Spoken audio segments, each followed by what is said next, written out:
최경영의 최강 시사.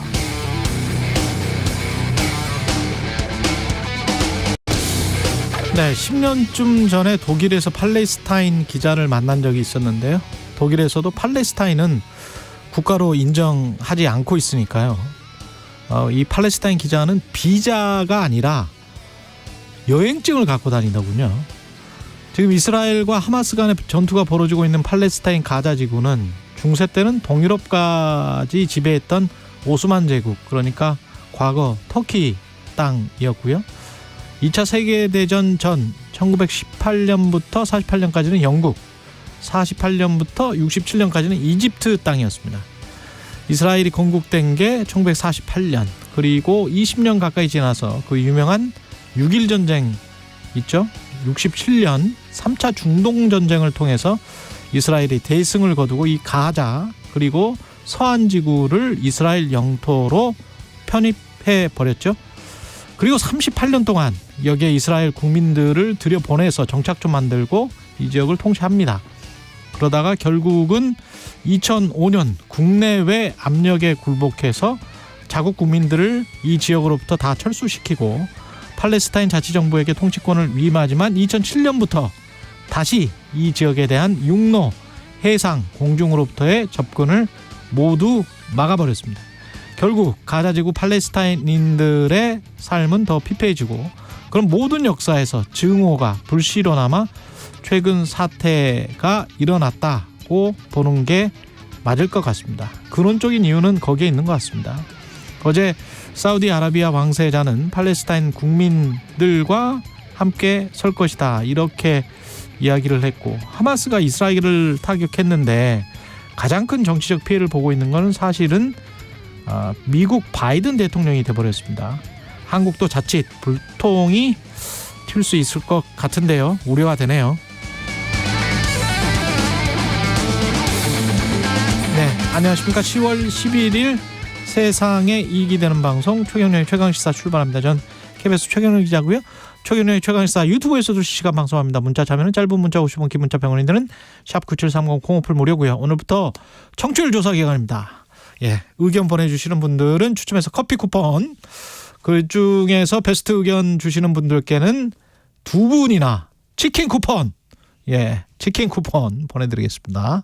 전화 받으시면 최경영의 최강시사, 예, 잘 듣고 있다, 예, 뉴스 언박싱이랑 헷갈리시면 안 됩니다. 최경영의 최강시사 잘 듣고 있다. 오늘 최강시사 국회 국토위 소속 심상정 정의당 의원, 천하람 국민의힘 순천갑 당협위원장 차례로 만나보고요. 3부 끝으로 국제유가 급등 우려, 에너지 이슈도 좀 짚어보겠습니다.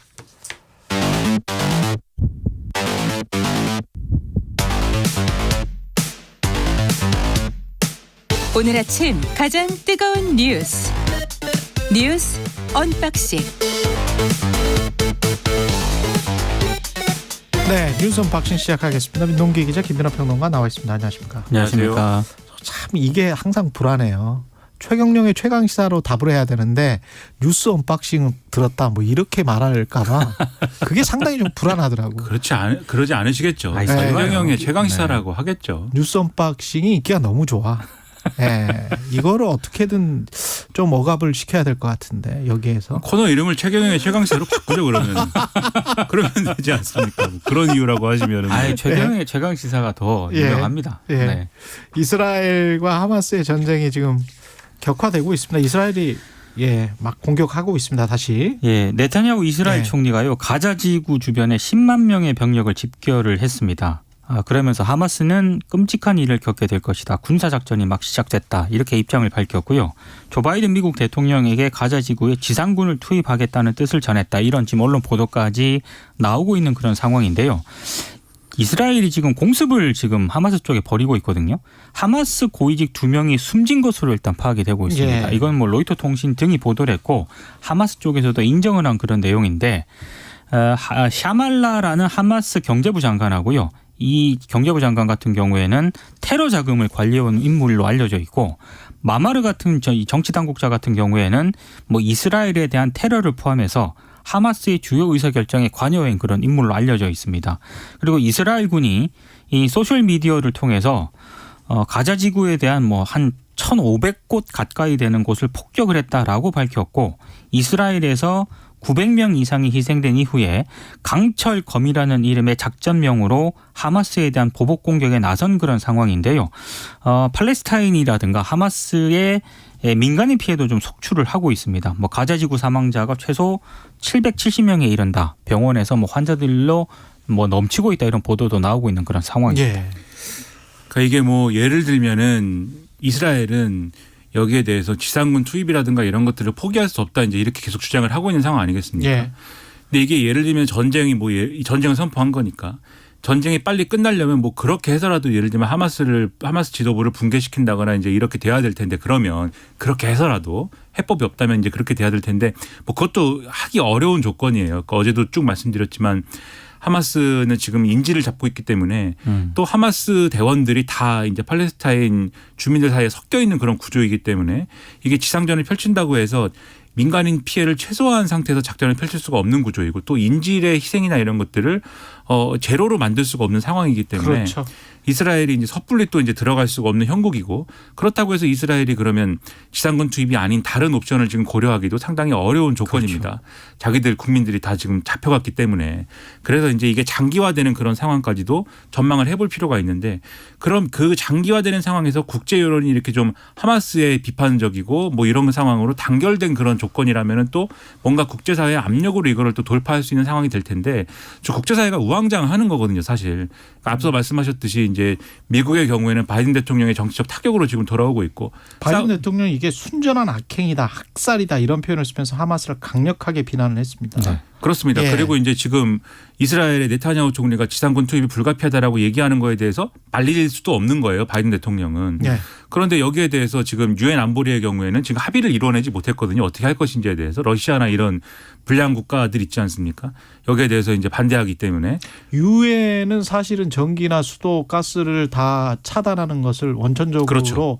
처음부터 사실은 아주 오래전부터 반대해 왔고 이건 인권에 관한 것이다. 그래서 유엔 인권 관련해서는 계속 반대 목소리를 내왔고요. 그래서 이스라엘도 행동이 그동안 지나쳤고 앞으로 할 행동도 인권과 관련된 것이기 때문에 그건 안 된다. 이런 식으로 지금 유엔에서는 이야기를 하고 있습니다. 문제는 예. 이 사안을 중재할 만한 어떤 국제 기구라든가 없어요. 나라가 네. 없다는 게 가장 큰 문제인 것 같습니다. 그 유럽연합의 경우도 어제는 이제 팔레스타인에 대한 지원이나 이런 것들을 중단하겠다 이런 입장이었는데 그게 이제 합의를 또 이뤄내지 못했어요. 왜냐하면 유럽의 경우는 또 미국하고는 달리 이스라엘과 팔레스타인에 대한 여론이 또 다릅니다. 이것은 예를 들면 팔레스타인에 대해서 미국의 경우에는 미국의 이제 주주의 경우에는 이스라엘에 상당히 여론이 기울어져 있는 거잖아요. 그렇죠. 네. 근데 유럽의 경우에는 이스라엘이 과도하다라는 게 분명히 있거든요. 그럼요. 그러니까 이스라엘 지금까지는 이제 하마스의 이스라엘 주민에 대한 학살 이런 것들을 많이 얘기하지만 사실 이스라엘이 팔레스타인의 주민들을 학살한 예를 이런 것들을 지금까지의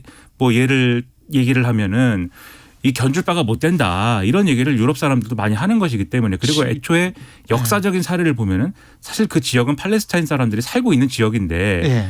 당연히 뭐 유대인들이 전 세계적으로 박해를 받고 이제 디아스포라의 상황에 있었기 때문에 사실 거기다 국가를 세운다고 자기들 입장에서는 얘기를 하는 거지만 그거는 3,000년, 4,000년 전이고 그렇죠. 2,000년 전부터는 팔레스타인 사람들이 거기에서 살고 있었죠. 그러니까 우리가 보통 이제 기록의 역사로 보면 BC부터 시작하지 않습니까? 그럼 BC 이후의 시대에는 누가 살았느냐? 그러면 그 지역의 대부분은 팔레스타인 사람들이 그럼요. 살았던 게 사실이고요. 네. 예. 그렇죠. 그래서 이제 이걸 어떻게 해결하느냐의 문제에서 두 국가 해법이라든지 역사적으로 해법들이 있었던 거지 않습니까? 그러니까 유럽 사람들은 팔레스타인 입장도 우리가 어느 정도는 지금까지 이스라엘이 과도하게 이제 팔레스타인을 탄압한 바가 있기 때문에 그 역사를 이걸 또 알고 있으니까. 그렇죠. 예. 존중해야 된다는 입장이 있기 때문에 지금 이스라엘에 대해서도 이런 식으로 하는 거 적정하지 않다라는 게 있는 거예요. 그러다 보니까 유럽도 이제 입장이 일관되지가 않고 그래서 국제사회도 이걸 해결할 수 있는 리더십이 없다 보니까 이게 장기화되는 상황에서 누구도 이걸 터치하지 못하는 상황이 계속될 수가 있다. 이게 가장 큰 문제인 것이죠. 다만 이제 어떤 그런 이게 중재할 나라가 없고 중재할 어떤 국제기구가 사실상 좀 부재한 것 아니냐라는 속에서 또 중국이 나설 수도 있습니다. 네, 예. 중국의 태도하고요. 예. 저는 정말 이 국제관계가 냉정하다라고 생각을 하는 게 일본의 그 태도를 보면서 예. 일본은 지금 중립이거든요. 그렇죠. 아무래도 이제 중동 지역에서 원유를 직접 가져다 와서 이제 써야 되는 그런 나라다 보니까 우리 대통령도 말을 아끼고 있어요. 그렇습니다. 예. 정말 그게 냉정하다는 생각이 좀 들더라고요. 그러니까 그럴 우크라이나하고 수밖에 러시아하고는 또 많이 다른 어떤 그런 입장을 좀 가지고 있는 것 같습니다. 지금 알제리랄지 유럽 쪽에 가스를 대고 있는 그 산유국들 있잖아요. 네. 그쪽에서는 이스라엘을 맹비난하고 있고 하마스 편에 서 있기 때문에 대부분의 석유 가스가 나오는 중동 국가들은 대개는 다 회교 국가들 무슬림이기 때문에 유럽에서 신경을 안 쓸 수가 없고 그리고 인질을 물론 끔찍한 일을 지금 저질렀어요. 하마스가. 그래서 뭐 학살이다 이것까지는 동의를 합니다. 바이든 대통령이. 근데 순전한 악행이다. 이게 온전히 순전히 하마스만의 순전한 악행인가 거기과 그것과 관련해서는 이 팔레스타인의 지금 인구 구성비를 보니까 한 절반 정도가 18세 이하더라고요. 맞습니다. 청소년 아이들이야. 근데 거기에 우리로 치면 과거에 국가보안법 같은 게 있어가지고 이스라엘에서 이제 자기들 독립을 위해서 팔레스타인 청소년들이나 청년 뭐 아이들이 돌이라도 던지잖아요. 또는 나쁜 이스라엘에 관련돼서 나쁜 말을 하잖아요. 그럼 감옥으로 데려가 버리더라고요. 네. 그래서 잡아놔. 그래서 왜 이 인질을 데리고 갔냐. 이스라엘 인질이나 다국적 인질을 데리고 갔냐. 하마스가 거기 잡혀 있는 아이들하고 지금 바꾸자는 거예요. 그렇죠. 정치범들과 바꾸자. 인질 교환하자. 이 요구 조건이더라고요. 그래서 이 요구 조건을 듣기 전까지는 왜 이런 황당한 악행을 저질렀지. 뭐 정말 분노가 치솟았는데 그랬는데 이게 순전한 악행인가 이들의 순전한 악행인가 또 보면 그러니까 그것도 또 아닌 것 같기도 해요. 하마스가 예. 민간인을 인질로 잡아간 것. 이거는 정말 좀 나쁘지. 만행이죠. 정말 하지만 만행이지. 방금 예. 최경영 기자께서 얘기하신 그 저간의 사정. 그 저간의 사정은 이해할 필요가 있는 거죠. 예. 그러니까는 악행이 악행을 부르고 또 다른 그렇죠. 악행으로 이어지는 그런 상황이기 때문에 예. 이거는 팔레스타인하고 이스라엘 양쪽이 풀 수 없는 문제예요. 맞습니다. 그렇기 때문에 국제사회가 이걸 좀 해결할 수 중재를 있는 해줘야 돼. 단초를 찾아야 되는데 예. 그걸 못 찾으니까 지금 너무 걱정이 되고 우려가 되고 그 상황이 이제 너무나 안타깝다는 겁니다. 예. 그리고 IMF가 내년 한국 성장률을 왜 우리만 계속 이러는 거예요. 2.2%로 또 내년 성장률도 하향시켰네. 네, 예. 이게 좀 걱정이 되는 게요. 지난 7월 전망치가 2.4%였거든요. 근데 이번에 0.2%포인트 하향 조정을 했습니다. 일단 이유가 몇 가지 있는데 아무래도 중국 경기 침체 흐름이 가속화하고 있는 거 이걸 좀 반영한 것으로 보이고요. 또 하나는 고물가 고금리 추세가 장기화되다 보니까 세계 경제 성장세가 전반적으로 둔화한 것 아마 이런 것들을 좀 고려한 것으로 보입니다. 근데 더 큰 걱정은 앞서 얘기한 것처럼 이스라엘하고 하마스 간의 군사 분쟁이 만약에 확전이 될 경우에 그럼 내년 경제 성장률이 더 낮아질 수도 있다라는 우려가 지금 나오고 있는 그런 상황이고요. 뭐 이번에 IMF가 내년 경제 성장률을 지난 7월에는 3%로 전망을 했는데 이번에는 2.9%로 전망을 했더라고요. 그러니까 소폭 하락할 것이다라고 전망을 하긴 했는데 만약에 이제 이스라엘 하마스 이 확전이 어느 정도로 영향을 미칠 것인가 일부 언론 보도를 보니까 최악의 경우 우리 국내 한국의 성장률이 1%대까지도 내려갈 수도 있다. 내년에도 1%대를 예측하는 경제 전문가들도 있습니다. 꽤 있습니다. 예. 예. 그러니까는 잠재 성장률까지 아래까지 내려가는 상황까지 우리가 상상해야 되는 그런 조건이라는 거 아니겠습니까? 예. 그 점이 이제 문제인 건데, 그러니까 우리가 예를 들면 최근에 나오는 얘기가 이제 고금리, 고환율, 그다음에 지금 고유가 상황, 예. 이 상황이 우리 트릴레마 상황이어서 우리가 무엇도 하지 못하는 상황이다라는 지적이 많이 나오는데 지금 예를 들면은 방금 말씀하신 이스라엘 팔레스타인 문제가 이제 고유가에 영향을 미칠 수 있는 상황인 것이고 그다음에 중국 경기 침체나 이런 것들을 반영해 가지고 IMF가 지금 우리 성장률 전망치를 낮췄다라는 얘기가 있는데 그 사실은 고환율 문제라는 게 사실 수출 문제인 거잖아요. 사실 그렇죠. 어떻게 보면. 근데 이제 중국 경기 침체라는 게 수출하고도 연관되어 있는 문제이기 때문에 우리가 원래도 갖고 있는 약점을 더 약하게 만들어주는 문제들이 지금 나타나 있는 것이고 고물가는 그것도 이제 우리가 지금 손쓸 수 없는 그런 그렇죠. 조건에 있는 상황 아니겠습니까? 그러니까 우리가 원래 갖고 있는 약점을 더 악화시킬 수 있는 대변수가 있는 데다가 거기다 쓸 수 있는 카드도 우리는 지금 없다라는 점에서 이 IMF의 경고라는 게 이 성장을 낮춘 이런 조치라는 게 우리가 상당히 뭐 이게 어떻게 보면 평시 같으면 뭐 그럴 수도 있다. 잘 이겨내자 이렇게 얘기할 수 있는 조건일지도 모르겠지만 지금 상황에서 예사롭게 넘길 수가 없는 거 아닐까라는 생각이 들어서 너무나 또 이것도 걱정이 된다는 겁니다. 이게 지금 인플레이션만 우리가 초점을 많이 맞추고 있는데 경기 침체가 스멀스멀 같이 다가오잖아요. 네. 그리고 유가가 너무 올라가면 사실은 인플레이션뿐만이 아니고 아웃풋 성장률 경기에 분명한 영향을 준다라는 뭐 경제학 너무 많이 있어요. 너무 많이 있습니다. 그만큼 그 인플레이션과 경기 침체를 동시에 걱정해야 되는 상황으로 흘렀는데 그렇게 되면 이게 뭐냐? 가장 최악인 스태그플레이션이에요. 가장 최악인 스태그플레이션. 근데 이게 구조적으로 몇 년 갈 수도 있을 것 같은 그러니까 뭐 경기가 마이너스 성장을 하는 그런 스태그플레이션은 아니지만 굉장한 저성장에 상당한 고물가로 몇 년은 갈 수 있을 것 같은 그런 정치 경제적 환경이 조성돼 있는데 우리는 돌파구를 전혀 못 찾고 그렇죠. 있으면서 미국만 계속 쳐다보고 있다라는 거죠. 모든 정치 경제적인 그 의존을 그쪽으로만 하고 있다는 거죠. 그러면 한국 정부가 도대체 무엇을 어떻게 자율적으로 독립적으로 해서 이 난관을 돌파해 나갈 수 있을 것이냐 그 비전을 제시를 해야 되는데 그런 게 정말 없어요. 예, 그런 게 좀 답답한 것 같습니다. 예, 물론 한계도 있지만 그 한계가 있음에도 불구하고 우리가 원래 가지고 있는 한계가 있음에도 불구하고 그리고 이 정권 자체가 이 정부 자체가 모든 구조적이거나 역사적인 문제는 다 문재인 정부 탓이다. 문재인 대통령 탓이다. 그러면서 탄생을 했고 그 이후에도 지금 1년 반이 넘게 문재인 탓이다라고 하고 있기 때문에 그 화살이 본인한테 다시 돌아올 수밖에 없는 거예요. 모든 과실의 화살이. 네. 실제로는 그렇지는 않지만 실제로는 구조적이고 역사적인 문제들이 중첩된 게 경제의 문제지만 본인들이 말해온 게 늘 대통령이나 정부 탓이었잖아요.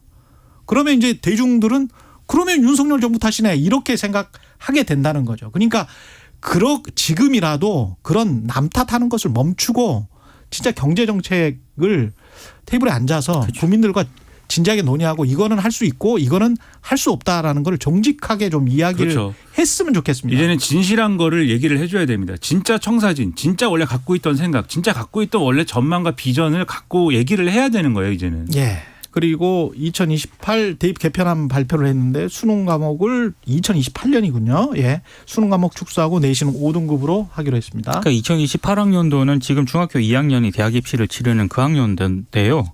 일단 대학 수학능력 선택 교육 과목 구분이 사라지게 됩니다. 그러니까 구체적으로 말씀을 드리면 지금 수학 같은 경우에는요. 현재는 공통 과목하고 선택 과목 이 구조로 시험을 보게 되어 있거든요. 그런데 이제는 공통 과목으로만 동일하게 시험을 치른다는 그런 얘기고 뭐 사회와 과학 영역 같은 경우에도 총 17개 선택 과목을 중에서 2개를 골라서 이제 시험을 치도록 하는 게 지금 방식인데 예. 이제는 뭐 통합사회, 통합과학 이렇게 모든 수험생이 통합적으로 시험을 이제 치른다는 그런 얘기입니다. 다만 내신 같은 경우에는 현재 9등급 상대평가 방식에서 5등급 상대평가 방식으로 전환을 하게 되는데요. 뭐 이 자체로 뭐 교육부가 나름 고민을 해서 만든 시안이긴 하겠습니다만 여전히 지금 뭐 교육계 일각이라든가 정의당 이런 데서 나오는 논평을 보면은 줄 세우기 방식의 대입 경쟁은 그 틀은 바뀐 게 없다. 라고 지금 비판을 하고 있습니다. 그러니까 이게 예를 들면은 지금 이제 수능을 보면서 선택 과목이라는 게 있기 때문에 어떤 문제가 발생하느냐 이게 교육부의 이제 생각이라는 건 이런 겁니다. 예를 들면 과학탐구 영역 중에 예를 들면 지구과학 1이 있고 물리학 2가 있고 뭐 이런 게 있는데 지구과학 1의 경우에는 응시자의 33.7%가 이 선택을 했어요.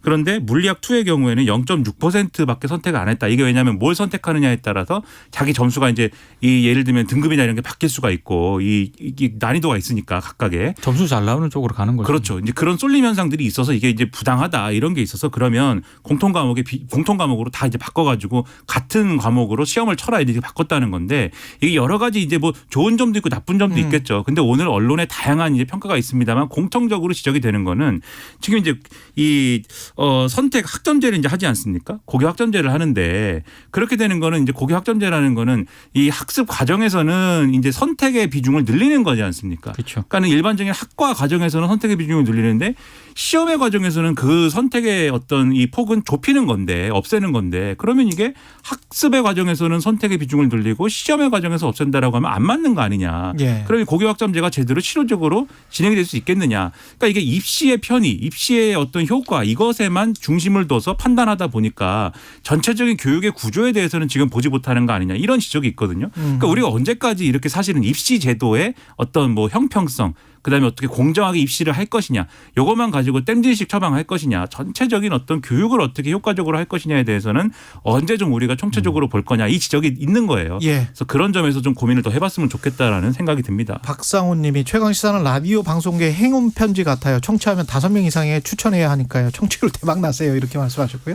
KT23님 뉴스 언박싱 진가는 진즉 알아봤쥬 이렇게 1292님 밤새 편의점 근무하고 지금 최강시사 들으면서 퇴근하고 있습니다.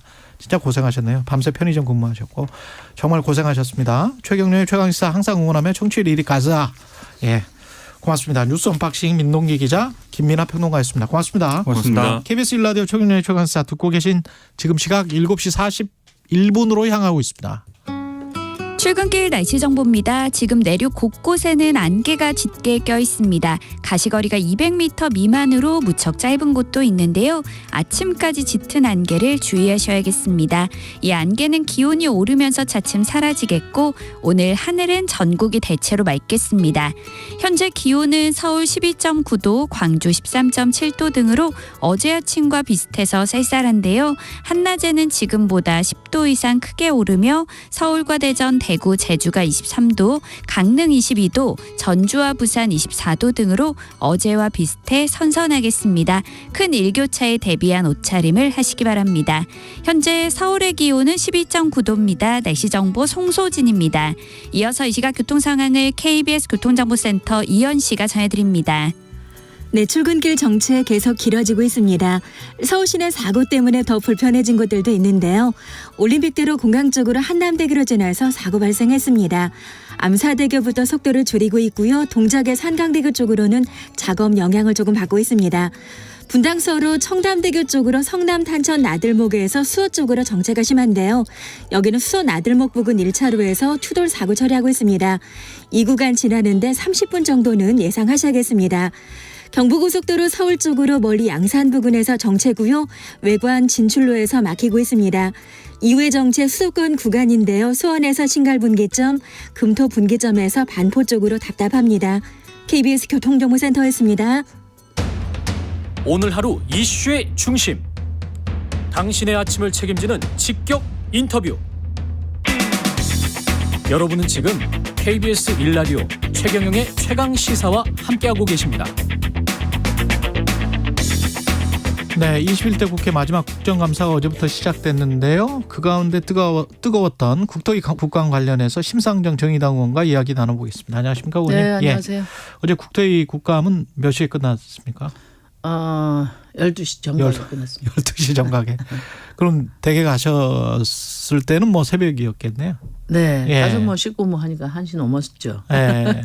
국토 뭐 보람은 있으셨어요? 아니, 성과도 없이 그냥 늦은 시간까지 버틸라니까 예. 좀 힘들었습니다. 예, 이게 보람이 없었던 거는 뭔가 좀 알고 싶었던 것, 그다음에 국민들에게 알려야 될 거를 못 알렸다 또는 뭐 어떤 것들입니까?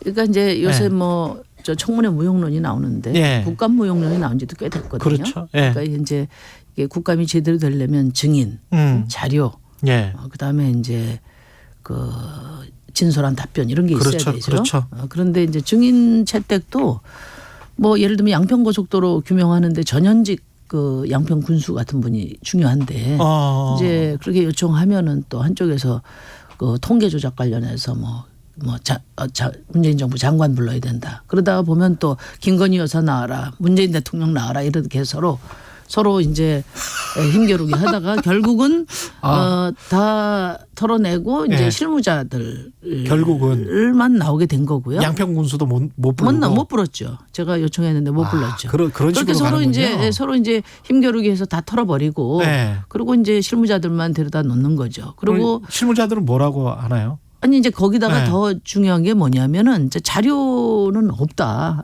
자료가 없다. 그 다음에 이제 네. 장관한테 물어보면 뭐 장관이 어떻게 다 하냐 실무자한테 물어봐라. 용역사한테 물어봐라. 그러니까 이게 도대체가 그리고 과거에 전화하면 이쪽으로 전화하세요, 저쪽으로 전화하세요, 뭐 이런 거하고 이 똑같네요. 감사라는 게 네. 결국은 이제 장관이 최종 책임자로서 이제 국민들에게 답변하는 자리인데 이게 뭐 업무 보고 일상 업무 보고하고 차이도 없습니다. 그러니까 하루 종일 지리하게 공방만 하다가 이제 성과도 만들지 못하는 거죠. 그러니까 이게 나날이 더 심해지는 이유가 바로 극단적인 정쟁으로 정치가 실종됐잖아요. 예. 그러니까 그 정치가 실종됐다는 말은 그만큼 국회의 권능도 실종돼 가고 있다는 것이고 그러네요. 그러다 보니까 뭐 저희도 피곤하지만 네. 국민들께 죄송하죠. 이게 지금 그 양평 고속도로 특혜 의혹과 관련해서는 요 국감 전에 국토부가 보도자료를 내고 기자회견에서 이거는 뭐 BC 분석을 해보니까 대안이 더 낫더라 이렇게 지금 주장을 했잖아요. 네. 그러면은 그 관련해서 근거가 뭐냐 이 자료는 다 받으셨습니까? 그 자료를 못 받았는데요. 네. 이제 이게 갑자기 양서면 종점부가 강서면 종점부로 바뀐 안이 최종 노선이 됐잖아요. 그렇죠. 그것도 이제 윤석열 정부 들어서자마자 어떤 근거도 없이 이제 노선 변경이 되니까 김건희 여사 밖에 안 보인 거죠. 예, 그 그렇게 됐기 때문에 예. 이제 저희가 어쨌든 그 근거를 내라. 그 근거의 법적 근거의 핵심이 이제 경제성 분석이니까 BC 내라. 예. 이거 하나 하고 그게 설사 된다 하더라도 이제 김건희 여사 일가의 이해 충돌 그렇죠. 방지 대책을 가져와라. 예. 이렇게 했는데 이제 뭐 BC 안 내다가 이번에 이제 급조해서 냈어요. 예. 근데 중요한 건 뭐냐면은 이제 정작 요구한 국회의원들한테는 이제 주질 않고 이제 언론 보도를 먼저 했고 예. 그다음에 그 자료를 최근에 해서 가져왔는데 보니까 본 자료나 로데이터는 안 내놓고 예. 설명 자료라고 한 25쪽 가져왔죠. 근데 이제 그것만 봐도 예. 중요한 것은 뭐 그것만 봐도 이제 결국은 이 BC 분석이 굉장히 부풀려지고 왜곡되고 편향된 답정너 같은 보고서인데도 불구하고 왜 답정너입니까?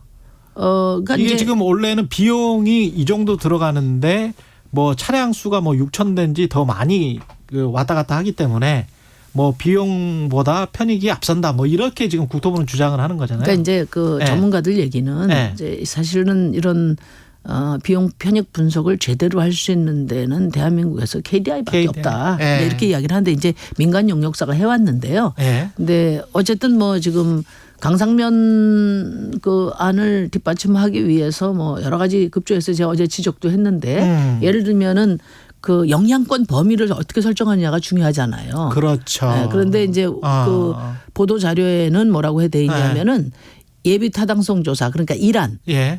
양서면 안의 영향권 범위와 똑같이 했다 이렇게 했는데 몇 장 넘겨 보면은 예. 거기에다가 예. 뭐 고양 예. 그다음에 고양 창릉 예. 그 신도시 있지 않습니까? 그다음에 인천 부천까지 3기 신도시를 다 집어넣어 버렸어요. 대한노선에. 네, 그러니까 근 한 20만 정도 인구가 늘게 되고 그만큼 교통량도 늘게 들고. 그러니까 그거 그렇게 할 수도 있는데 그거를 네. 거짓말로 한 거란 말이에요. 그래서 이제 그거 지적을 했고 그다음에 이제 그 일안하고 이안 양서면하고 강성면 안의 차이가 거리 차이가 9km 정도 되는데 그렇죠. 예. 이제 뭐 시속 100km를 치면 한 5분 예. 몇 초 됩니다. 그러니까 5분 만에 6,000대씩 차이가 나는 것은 뭐 어떤 전문가도 그래요. 그건 다 상식적이지 않다. 그 정도 되면 한 30분 정도 거리 차이는 있어야 된다. 그렇겠죠. 이런 거거든요. 예. 그러니까 이제 이렇게 부풀리고 또 뭐 환경성 평가는 또 축소 왜곡하고 이렇게 했는데 예. 이제 중요한 건 뭐냐면은 그럼에도 불구하고 BC 분석 그렇게 편향되게 만든 그 BC 분석의 결과는 뭐냐? 예. 양서면 안이 더 타당하다. 적어도 강상면 안을 예. 김건희 일가 특혜 의혹이라는 엄청난 국민적 불신을 감당하면서까지 해야 될 이유가 전혀 없다는 것을 반증하는 저는 자료였다고 봅니다. 어제 제가 그걸 오히려. 지적을 했습니다. 그래서 간단하게 설명을 드리면은 예. 이제 BC 분석이 양서면 안이 0.73, 강상면 안이 0.83에서 그렇죠. 0.1 차입니다. 예. 이거는 그냥 정치적으로 해석하면 그냥 대동소이하다는 거예요. 다 1 예. 이하고. 그리고 이제 문제는 바로 1 이하인 거죠. 예. 그러니까 경제성이 없다. 예. 이럴 경우에는 이제 정책성 평가와 종합 평가가 그렇죠. 중요한데 그렇죠. 환경성 평가도 보면은 어제 제출한 그 BC 분석의 환경성이 그 양서면안이 좋게 나와 있습니다. 300억 이상 더 좋게 나와 있고요. 그다음에 이제 저희가 전략적 그 환경 영향 평가 과정이나 이런 것들을 다 종합해서 환경성 평가의 측면에서는 양서면이 월등하게 우월하다는 거 어제 입증을 했고요. 그다음에 이제 중요한 거는 정책 평가인데 정책 평가라는 거는 이 도로의 목적에 부합하느냐거든요. 그렇죠. 예. 그러면 이제 6번 국도 의 정체, 서울 춘천 간 고속도로의 정체를 해소하는 게 목표이기 때문에 그건 뭐 당연히 양서면안이 유리하죠. 그러면은 바로 북쪽에서 연결되니까. 그러면은 이제 그 경제성 편익에서 대동소이한데 환경성 그다음에 정책성. 정책성 이게 다 양서면이 유리한 거니까 그러면 어떤 걸 선택하시겠습니까? 제가 장관한테 이야기를 물어봤어요. 예. 답을 안 하죠. 답을 안 했어요. 저더러 다 뭐 자기들이 제공한 근거하고는 다른 얘기다. 그게 아니고 저는 그 정부가 제공한 자료를 가지고 이야기를 했습니다. 그리고 강상면을 해야 될 이유가 없죠. 어제 그 자료를 보면. 그래서 저는 게임 끝났다고 봅니다. 근데 중요한 거는 뭐냐면은 이게 이제 김건희 여사 일가의 그 이제 이해관계가 걸려 있고 그렇기 때문에 대통령실을 보유해야 되는 입장에서 대통령실에서 결정하지 않으면 장관이 그냥 뭐 이미 끝난 게임 버티고 있는 막무가내로 버티고 있는 그런 형국입니다 지금. 그렇군요. 예. 그 여당에서는 문재인 정부 부동산 통계 조작에 관해서 집중 공세를 펼쳤는데 네. 이것은 어떻게 지금 판단하고 계세요? 이사는? 이제 부동산 통계에 대한 불신은 늘 있었어요. 예. 그리고 이제 그 KB 통계하고 지금 정부 부동산원 통계 큰 차이가 있다. 예. 이게 이제 지적돼 왔는데 예. 예를 들면 이제 2008년부터 12년까지는 두 통계 차이가 한 0.4 정도밖에 안 됐는데 예. 2017년 이후에 집값이 굉장히 높아졌지 않습니까? 예. 그래서 한 15.2%까지 차이가 났어요. 예. 그래서 박근혜 정부 시기에는 한 서울에서 한 12.6% 예. 또 아파트 실거래가는 그러니까 문재인 정부는 한 16% 이렇게 해서 집값의 차이가 이제 크게 문재인 정부가 훨씬 더 집값이 많이 올랐다. 이게 이제 논쟁이 됐습니다. 예. 그래서 이제 부동산 통계 조작 얘기가 있었는데 뭐 제가 결론적으로 말씀드리면은 뭐 정권의 입장에서는 뭐 집값 오르는 거 큰 문제죠. 그렇기 때문에 어떻게든지 일정한 범위 내에서 좀 합리적인 통계 산출이 됐으면 하는 바람이 있었지 않겠습니까? 근데 그런 점에서 보면 뭐 일정하게 통계를 좀 마사지해야 한다. 뭐 이런 뭐 필요는 있었다고 보고 그 점은 지적이 됐다고 봅니다. 근데 이제 그래요? 중요한 거는 뭐냐면은 이게 이제 통상적인 정책 협의 이 과정에서 보통 진행되는 범위인가 아니면 지금 이제 정부가 이야기하는 것처럼 뭐 통계법 위반한 분명한 근거들이 있다 이렇게 주장을 하니까 우리가 세금의 기준이 되는 뭐 공시가도 조정을 하기는 하지요. 예. 그러니까 중요한 거는 뭐냐면은 그때도 제가 이제 저도 이 통계를 정리를 하면서 문재인 정부의 집값이 많이 올랐다. 그 정직하게 이야기하고 대책을 강구할 필요가 있다. 그리고 통계 그 수치의 차이는 그러면 어떤 식으로 이 그 정부 통계가 정확성을 기하고 또 그 통계 기준을 마련하는 게 좋은지 대안을 내야 된다. 이런 얘기를 했거든요. 그러니까 지금 중요한 건 뭐냐면은 뭐 전 정부 문제는 감사와 수사로 밀어붙이겠다고 한다면 현 정부는 그럼 어떤 대책과 개선안을 내놓을 건지 이걸 지금 이야기를 하지 않고 있어요. 이게 사실은 이제 부동산 통계와 관련해서도 그렇죠. 정책 수행 과정에서 제기된 문제를 이런 어떤 이제 대책과 개선책을 논의하기 이전에 이걸 수사로 가져가는 것이 과연 바람직한가 그런 지적을 드립니다. 그리고 김행방지법하고 권인숙 방지법이 지금 뭐 부딪힌다고 하는데 김행방지법, 권인숙 방지법 뭐가 더 뭐랄까요 정도입니까? 다 일탈한 거죠. 다 일탈이다. 예. 그래서 저는 이건 이제 전대미문의 추태거든요, 사실. 그러니까 이제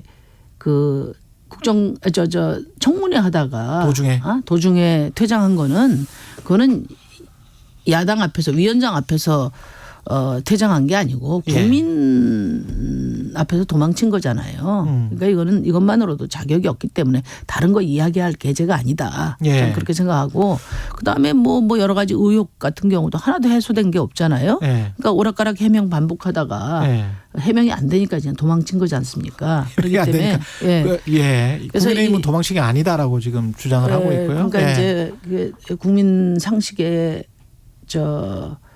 부합하는 그런 조치가 있어야 된다. 윤석열 대통령께서 이제 이 김행 후보자 임명 문제에 대해서는 이제 이게 그대로 강행한다면 국민을 모욕하는 것이다는 점을 유념하실 필요가 있다. 그대로 강행한다면 국민을 모욕하는 것이다. 임명하지 말아야 된다. 지금까지 심상정 정의당 의원이었습니다. 고맙습니다. 네, 감사합니다.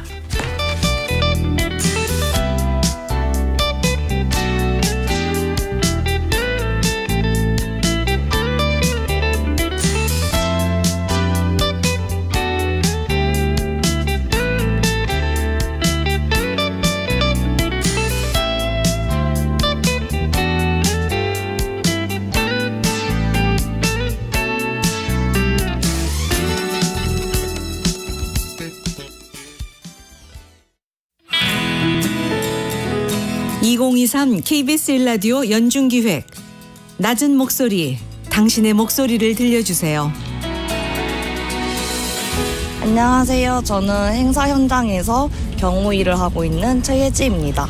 행사 한 3시간 전부터 준비한다고 생각하면 될 것 같아요. 오늘도 진짜 많이 긴장하고 왔어요. 요즘 칼부리 사건도 있고 또 옆에 시위 집회도 있고 해서 항상 팀원을 믿고 저도 사실 제 전략을 또 믿기도 하고 다들 경호원이라고 하면 이제 검정 정장에 딱 선글라스 이게 다 너무 멋있게만 생각을 하시는데 사실 내막은 전혀 그렇지 않아요. 저는 이제 이렇게 행사가 있으면 밥도 못 먹고 화장실도 못 가고 해서 물조차도 안 마시고 하루 종일 행사를 하는 입장이어서 심지어 이제 정자세로 계속 서 있어야 되다 보니까 다리가 또 많이 아프기도 하고 또 위험한 일이 발생하게 되면 저도 사람인지라 무서운 건 당연하니까 그런 거를 표정으로 티내지 않고 항상 웃으면서 또 요즘은 또 너무 꽉 막힌 경호원 모습보다는 웃는 서비스직이라고 또 많이 생각을 하신 분들이 있어서 힘들지만 항상 웃으면서 경호를 해야 되는 그런 게 제일 힘든 것 같아요. 공원을 이용하시는 분들께서 행사장 때문에 제가 이용을 못 하시는 게 일단 좀 제가 행사 주최자는 아니지만 또 통제를 하는 것도 경호팀에서 하다 보니 피해를 드린 것 같아서 좀 괜히 제가 더 죄송하더라고요. 그래서 그냥 그 부분만 좀 이해를 해주신다면 너무 좀 왜 이걸 와 막냐 이렇게만 너무 뭐라 안 하셨으면 하는 그런 마음인 것 같아요.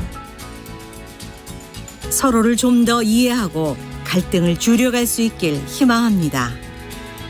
KBS 1라디오 연중기획 낮은 목소리였습니다.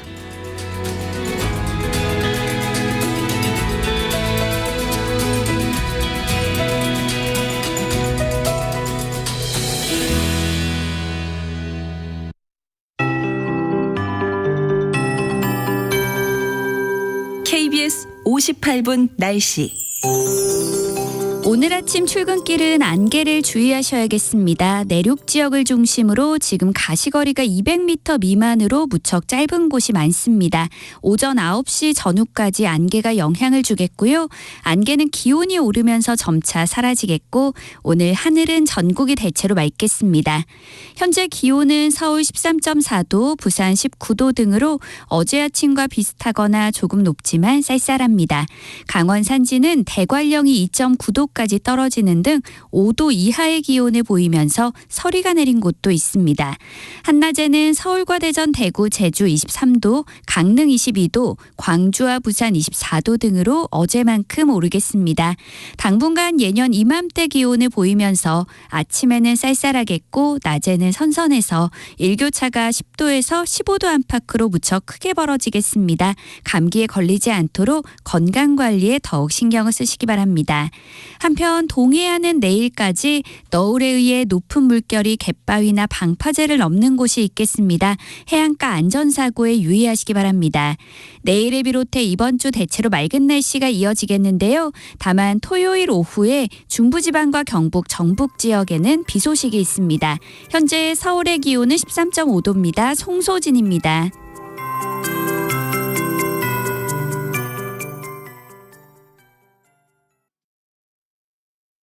정성을 다하는 국민의 방송 KBS가 8시를 알려드립니다.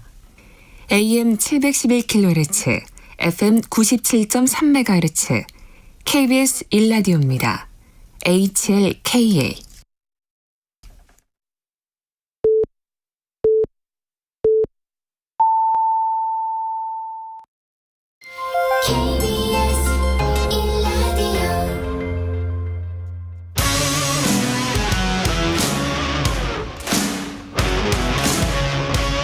오늘 하루 이슈의 중심 최경영의 최강 시사.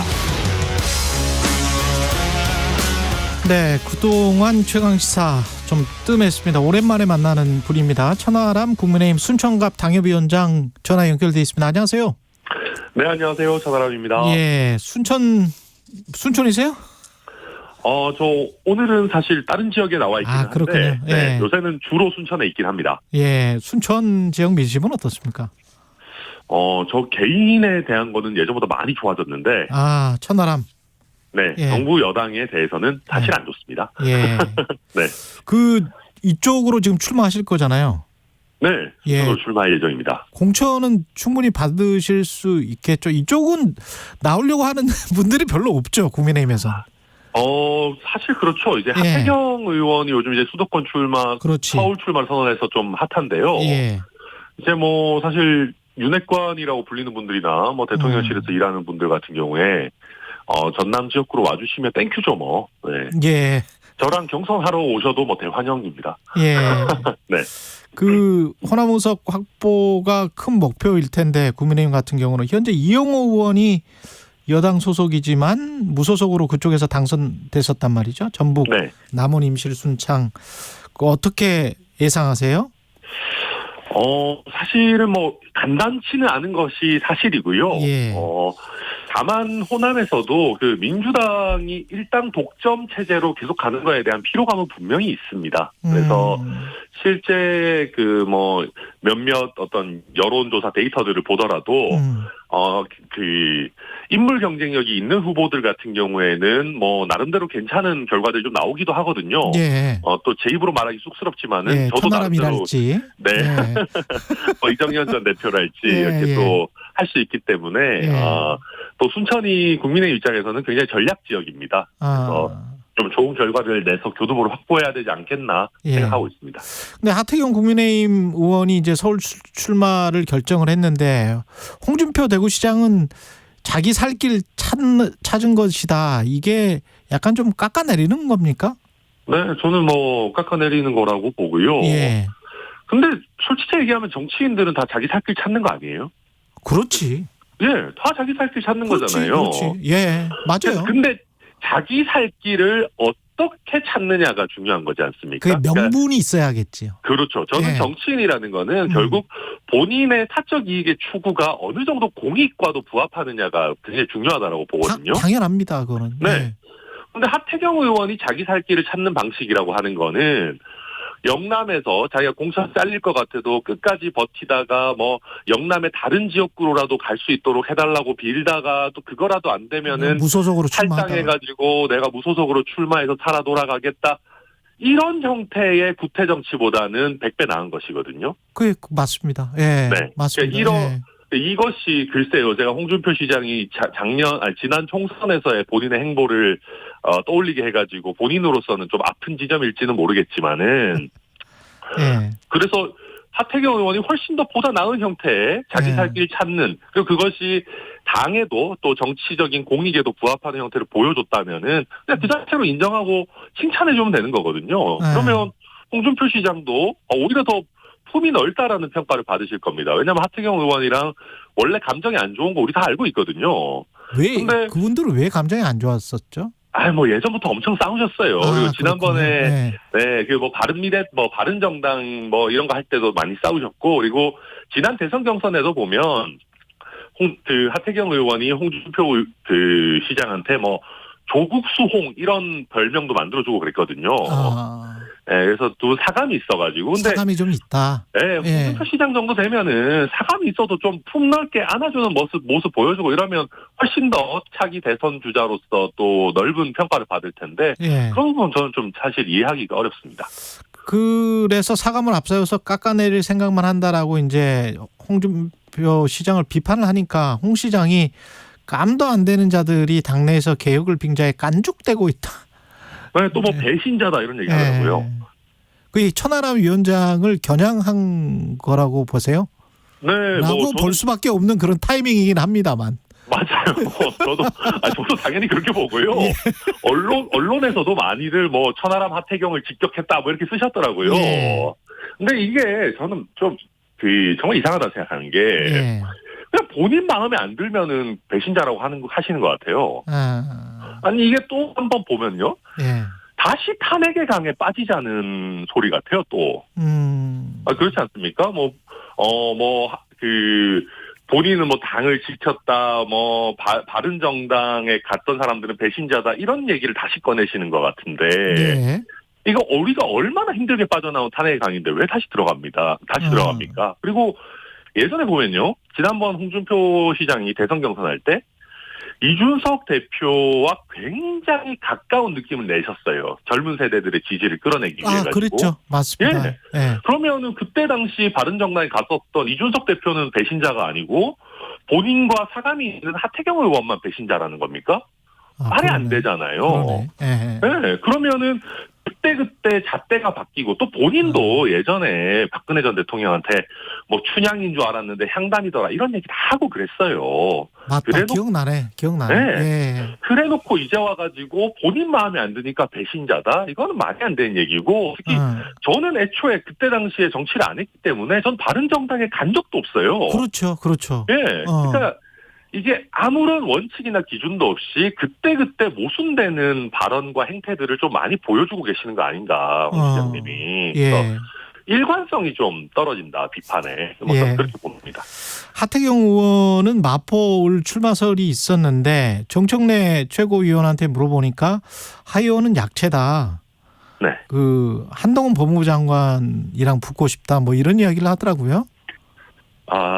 이런 게 이제 블러핑입니까? 아니죠. 이거는 약간 지세를, 그러니까 땅의 힘을 본인의 능력이라고 착각하는 전형적인 사례죠. 그래요? 그러니까 이게 약간 좀 굳이 따지면 방구석 여포 같은 느낌이라고 저는 보는데. 방구석 여포다. 무슨 얘기냐면은 국민의힘이랑 민주당 지지율이 5대5로 정확하게 갈리는 정말 중립 지역에서 저는 하태경, 정청래 두 분이 붙는다면은 저는 하태경 의원 이길 거라고 확신합니다. 왜냐하면 하태경 의원은 그래도 우리 입장에서 상대적으로 굉장히 개혁적인 의원이고 또 게임이라든지 여러 사회 이슈에 대해서 먼저 짚어내고 아젠다를 발굴해 나가는 적극적인 형태의 의원이에요. 근데 정청래 의원은 예전에 2016년인가요? 김종인 민주당 비대위원장 시절에 가장 먼저 컷오프되는 민주당 구태 정치인이거든요.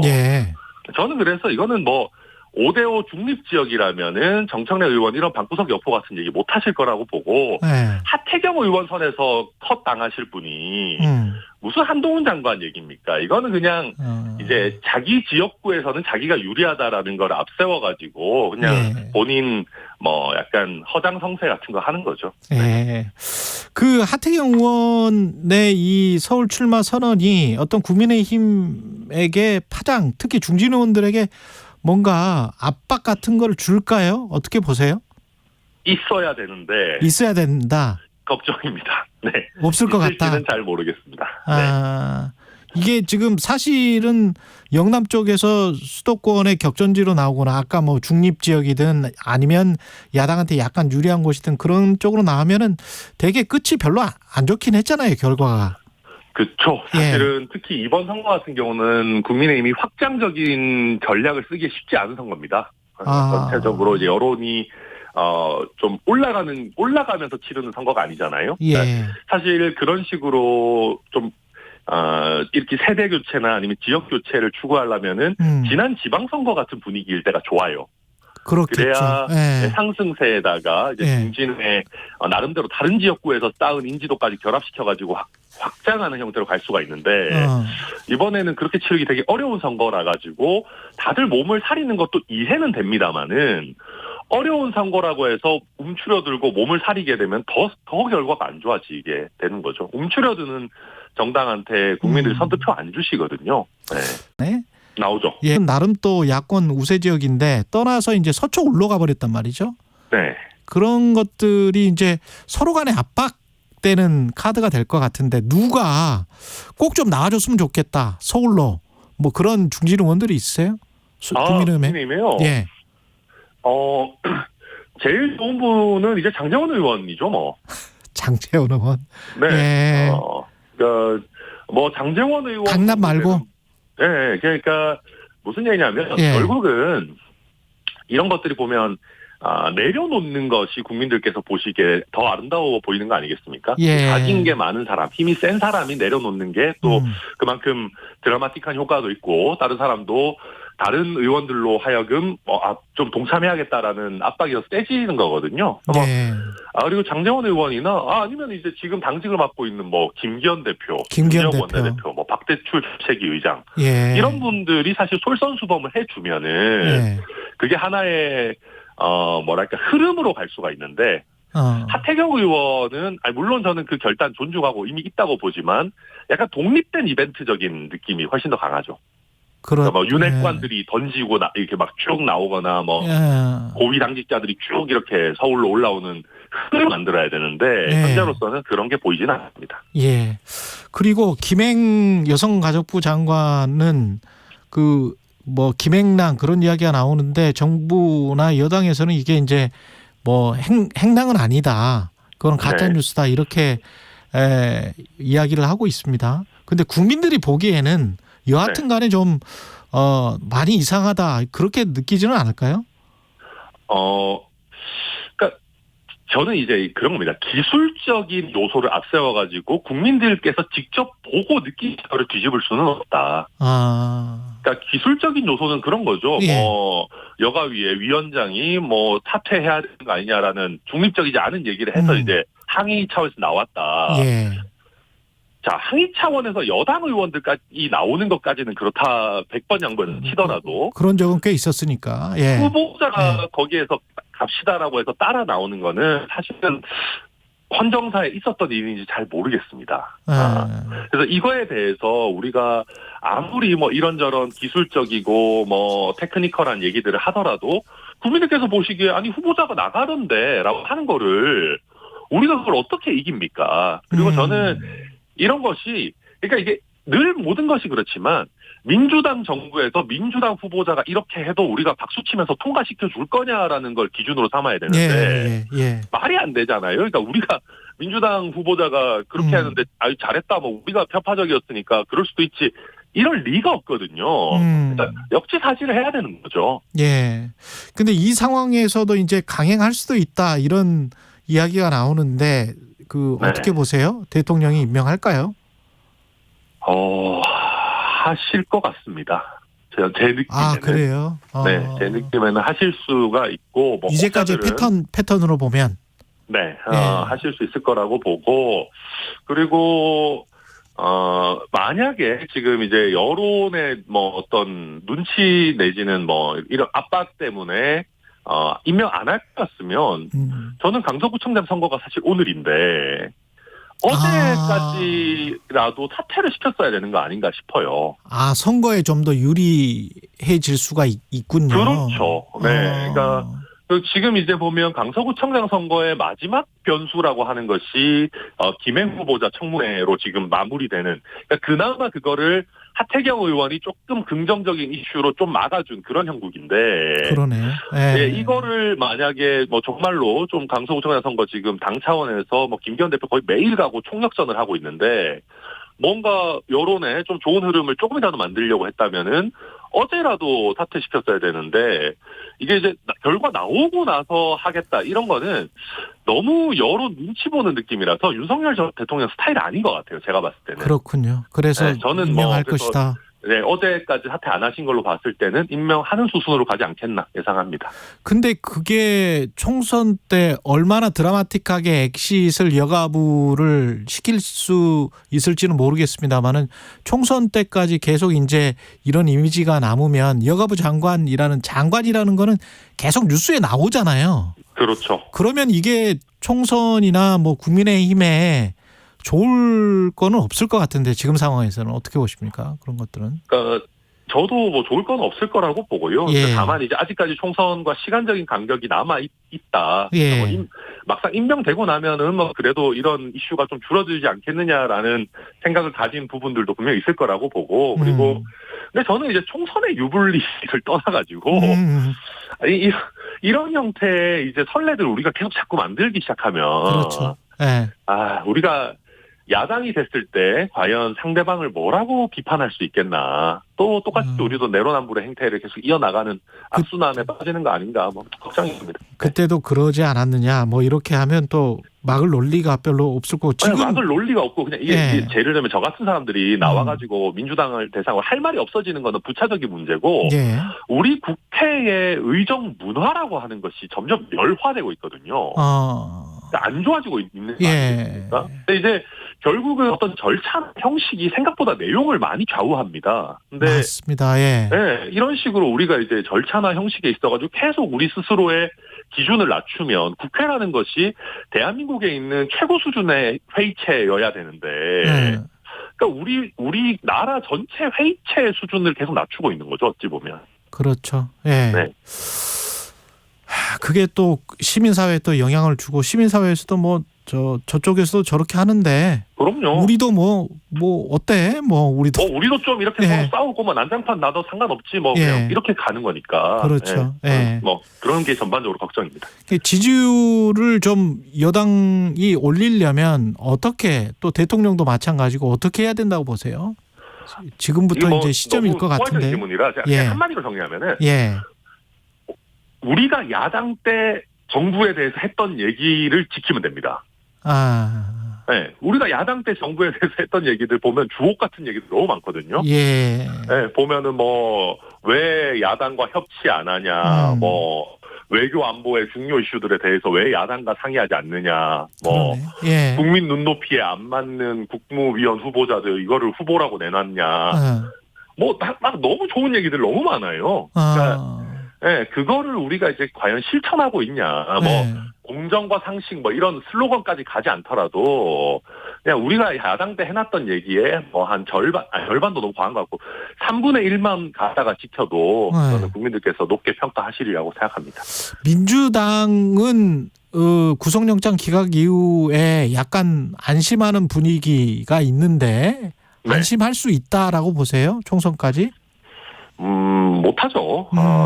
사실은 지금 보면 뭐 이재명 대표의 사법 리스크도 완전히 저는 사라지지 않았다고 생각하는데, 그거는 차치하고 지금 보면은 아까도 정청래 의원 얘기가 나왔습니다만은, 정청래 의원 같은 분들이 막 득세하면서 나와가지고 당내 소신파들에 대해서 뭐 언론에서 당에 해를 끼치는 사람들 뭐 상응한 조치 취해야 된다 막 협박하고 이러고 있거든요. 제가 봤을 때 언론에 나와서 당에 해를 끼치는 사람을 징계한다면은 정청래 의원이 1번이 돼야 될 것 같은데, 그러니까 당에 이게 모든 것이 농공행상이 잘못되면은 그 조직이 흔들리기 시작하는데, 민주당도 보면 당에 해를 끼치는 사람들이 잘 나가고 나름대로 그 당을 조금이라도 좀 뭐 소신 발언해서 좀 좋게 끌고 나가려고 하는 분들은 핍박을 당하고 있거든요. 예. 이렇게 뭐 농공 행상 내지는 어떤 인재 적재적소의 배치 이런 게 완전히 지금 망가져 있기 때문에 민주당도 결국은 뭐 정부 여당의 실책에만 기대서 가는 흐름이고 거기에 이재명 대표 영장 기각이라는 거는 어떻게 보면 약간 일시적인 스팀팩 같은 겁니다. 예. 이 스팀팩 효과가 떨어지고 이재명 대표가 막상 그래도 기소당해서 계속 재판 출석해야 되고 이런 지루한 형태의 형국이 이어졌을 때 민주당이 과연 국민들이 바라시는 뭐 정치를 이끌고 갈 역량이 있냐 저는 현재로서는 민주당도 쉽지 않아 보입니다. 예, 알겠습니다. 천하람 국민의힘 순천갑 당협위원장이었습니다. 고맙습니다. 네, 감사합니다. 그리고 여러분은 지금 KBS 1라디오 최경영의 최강 시사와 함께하고 계십니다.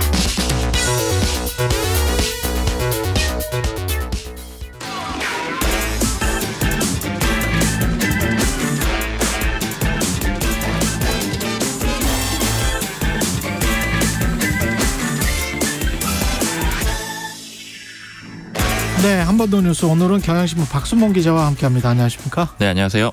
예, 한번더 뉴스 시작하기 전에 3718님이 출근길에 음악 대신 최강 시사를 들어오다가 육아휴직으로 못 들었어요. 얼마 전에 복직해서 복직 축하드립니다. 다시 듣기 시작했는데 정말 좋아요. 뉴스 언박싱 최애 이렇게 말씀하셨는데 예, 뉴스 언박싱이라고 답변하시면 안 된다고 말씀드렸죠. 예, 일단 커피 쿠폰 보내드리겠습니다. 3718님. 4423님. 꽤 쌀쌀한 아침 시험 보는 아들 내려주고 출근 중입니다. 열심히 사는 보통 사람들이 행복하게 살 수 있는 건강한 사회 만드는데 일조해 주세요. 최경영의 최강시사 늘 고맙습니다. 예, 두 분께 3718님 4423님 두 분께 커피 쿠폰 보내드리겠습니다. 예, 경향신문 박순봉 기자와 팔레스타인 하마스의 이스라엘 침공 사태 네. 전쟁이 돼버렸습니다. 네. 한 시작점부터 한번 짚어보려고 하거든요. 요거는 몇천 년으로 올라가야 됩니까? 기원전으로 무려 거슬러 올라가서 예. 시작을 해보겠습니다. 아브라함 때로 올라가야 됩니까? 비슷하죠. 예. 지금의 이스라엘인 혹은 이제 유대인이라고도 부르잖아요. 예. 기원전 15세기쯤에 팔레스타인 지역에 들어와서 살기 시작을 했습니다. 기원전 15세기. 네. 예. 그리고 그때 이제 사울 왕이 통합을 했고요. 이후에 다윗 왕이 기원전 997년에 국가를 세우게 되는 겁니다. 다윗의 아들이 솔로몬. 네. 예. 뭐 근데 이제 이후에 외세 공격을 계속 받아요. 그러니까 이제 성경 얘기도 좀 나오는 거죠. 예. 기원전 100년 무렵에 이제 굉장히 강력했던 국가가 로마였거든요. 예. 로마한테 패배합니다. 그래서 로마의 지배를 받게 되고요. 예. 근데 유대인들은 반발합니다. 그래서 1차 유대 전쟁, 2차 유대 전쟁을 일으키는데 워낙에 로마가 강했기 때문에 모두 패배를 해요. 그래서 이후에 유대인들이 전 세계로 뿔뿔이 흩어지게 되거든요. 그렇죠. 근데 이게 이제 또 영화 같은 데서도 많이 표현으로 나오는 디아스포라, 예. 이산이라고 해서 전부 흩어지게 돼서 팔레스타인 지역을 떠나게 됩니다. 그렇죠. 로마에게 지배를 당했다가 팔레스타인 지역을 떠나고. 맞습니다. 그 다음에 이제 팔레스타인 지역에는 누가 삽니까? 이제 여러 종교 그리고 네. 여러 국가 이런 것들이 지배하는 지역이 되는데 네. 유대인들이 떠나고 난 다음에 이제 로마가 지배를 하고 있었는데 다시 로마를 몰아낸 건 아랍인들이었어요. 아랍인들이었어요. 네, 아랍인들이 637년에 이슬람교 중심으로 뭉쳐가지고 로마를 상대로 승리를 거두게 됩니다. 근데 그렇죠. 이것도 계속 지속되는 게 아니고요. 16세기에서 20세기 초까지는 또 오스만 제국이라는 표현 자체가 굉장히 강대했던 나라를 표현을 예. 하는 거잖아요. 오스만 투르키에. 네, 그래서 예. 팔레스타인을 점령을 하고요. 이렇게 되다 보니까 팔레스타인은 여러 종교가 근거지를 두는 그런 복합 종교 지역으로 돼요. 그러니까 유대교, 그리스도교, 이슬람교의 성지가 모두 모여 있는 그런 특이한 지역이 되는 겁니다. 그리고 오스만 제국의 영향으로 터키령인 시대도 있었거든요. 그렇죠. 근데 1차 세계대전에서 터키가 패배합니다. 그래서 그때 이후에는 또 영국이 위임 통치를 하게 됩니다. 이 오스만 제국 때도 이 땅을 뭐라고 불렀냐면 땅 이름은 팔레스타인으로 네. 중세 때도 불렀더라고요. 맞습니다. 계속 예. 팔레스타인이었던 거죠. 예. 그랬는데 이제 유대인들이 다시 팔레스타인 땅으로 들어오게 되는 시기가 있습니다. 그죠? 맞습니다. 예. 근데 이제 이 영국령 그 이후부터인데요. 유대인들은 시오니즘이라고 부르는데 팔레스타인에 시온산이 있어요. 시온이라는 이름의 맞아요. 산이 있는데 예, 성경에 나옵니다. 네, 성경에도 예. 나오는 산이고요. 그래서 이제 시오니즘이라는 거는 이 성서에서 약속한 땅이 팔레스타인이고 거기로 돌아가야 된다. 그게 시오니즘입니다. 예. 시오니즘 운동을 시작했고 이제 곳곳에 풀뿌리 흩어져 있었던 유대인들이 팔레스타인으로 모여들기 시작을 한 거예요. 이렇게 되다 보니까 팔레스타인에 있던 이 아랍 사람들과 유대인들의 갈등이 시작이 될 수밖에 없었고요. 예. 계속 몰려들다 보니까 결국에는 이제 팔레스타인들은 이제 외지인들이 많이 온다라고 생각을 하니까 배격 운동을 벌이게 되고 당연하죠. 네. 2000년 전에 우리 땅이었다. 우리가 우리 땅을 되찾겠다라고 이제 돌아오고 있으니까. 그러니까요. 예. 그래서 관계가 아주 본격적으로 나빠지기 시작을 합니다. 그렇게 나빠지기 시작하지만 그렇지만 이제 영국이 그때는 최강대국이었고. 맞습니다. 예. 영국이 제국이었던 시절인데 예. 근데 이제 영국이 여기서 더 본격적인 갈등의 그런 조건을 만들었다고 할까요? 그런 상황이 있어요. 영국령이었다라고 말씀드렸는데 1917년에 영국이 벨푸어 선언이라는 걸 해요. 근데 예. 이게 뭐냐면은 팔레스타인에서 유대인들이 민족국가 만드는 걸 인정해주겠다. 이런 내용입니다. 근데 영국이 그때 왜 이런 선택을 했냐면은 유대인들은 지금도 그렇지만 미국의 주류 사회에 많이 이제 그 상류층을 차지하고 있는 사람들이라고 하잖아요. 예. 그래서 유대인의 마음을 얻으면 미국의 환심을 얻을 수 있는 그런 상태였고요. 그때 1차 대전에 미국을 우군으로 끌어들이고 싶었던 거예요, 영국은. 예. 그래서 이스라엘 사람들이 좋아할 만한 일을 해줬던 겁니다. 그런데 이제 문제는 뭐냐면 영국이 이렇게 하면서도 팔레스타인 내 아랍인들의 독립도 약속을 했거든요. 그러니까 원래 이제 오스만 제국이 점령하고 이제 터키령이었었는데 네. 이 아랍 사람들 당신들도 독립국가가 될 수 있도록 해줄게 이렇게 약속을 해요. 그러니까 결과적으로 보면 이중 약속일 수도 있고 줄타기 전략일 수도 있는데 유대인들도 여기다 국가 만들어라, 아랍인들도 독립국가 인정해줄게 이렇게 되다 보니까 이제 두 나라가 공존을 하게 되고 분쟁의 불씨도 시작이 된 겁니다. 근데 유대인들도 정말 대단한 사람들이에요. 2000년 동안 나라가 없는데. 같은 민족이라는 그 공동체의 의식을 가지고 나중에 우리 땅으로 돌아가는데 그 사람들이 또 다 그렇게 돌아가. 몇백만 명이. 맞아요. 어마어마한 겁니다. 진짜. 맞습니다. 2000년 동안 그걸 지킨다는 거는. 그러니까 저도 네. 사실은 그 이스라엘 사람들을 모르지만 네. 그 유명한 배우 있잖아요. 갤가돗이라고 예. 원더우먼을 주인공으로 그렇죠, 했던 그렇죠. 그 갤가돗 같은 경우에도 시오니즘을 굉장히 적극적으로 자기 인스타그램 같은 데다 올리거든요. 그 사람 뭐 팔레스타인이나 아랍 사람들은 그렇게 뭐 굉장히 좀 적대적이겠지만 돌이켜 생각해 보면 2000년 동안 저렇게 뿔뿔이 흩어 살다가 다시 2000년 후에 우리는 같은 혈통이야라고 구별하는 것도 쉽지 않았을 것 같은데 누가 유대인인지 참 대단한 것 같습니다. 예. 사실 또 핍박도 많이 받아서 그런 것 같아요. 핍박 많이 받았지. 네, 나치에 특히 핍박. 맞습니다. 예, 그 그게 영향도 좀 사실은 있었죠. 맞습니다. 나치가 이제 그 1차 세계대전 일으키고 뭐 이런 과정에서 유대인 학살을 많이 했거든요. 예. 이제 뭐 안내의 일기 이런 작품들 학창 시절에 읽었던 기억들 나는데 그때 이후에 또 유대인들이 팔레스타인으로 많이 귀환을 하게 됩니다. 그러니까 외부에서 압박을 받다 보니까 돌아오게 되는 거고요.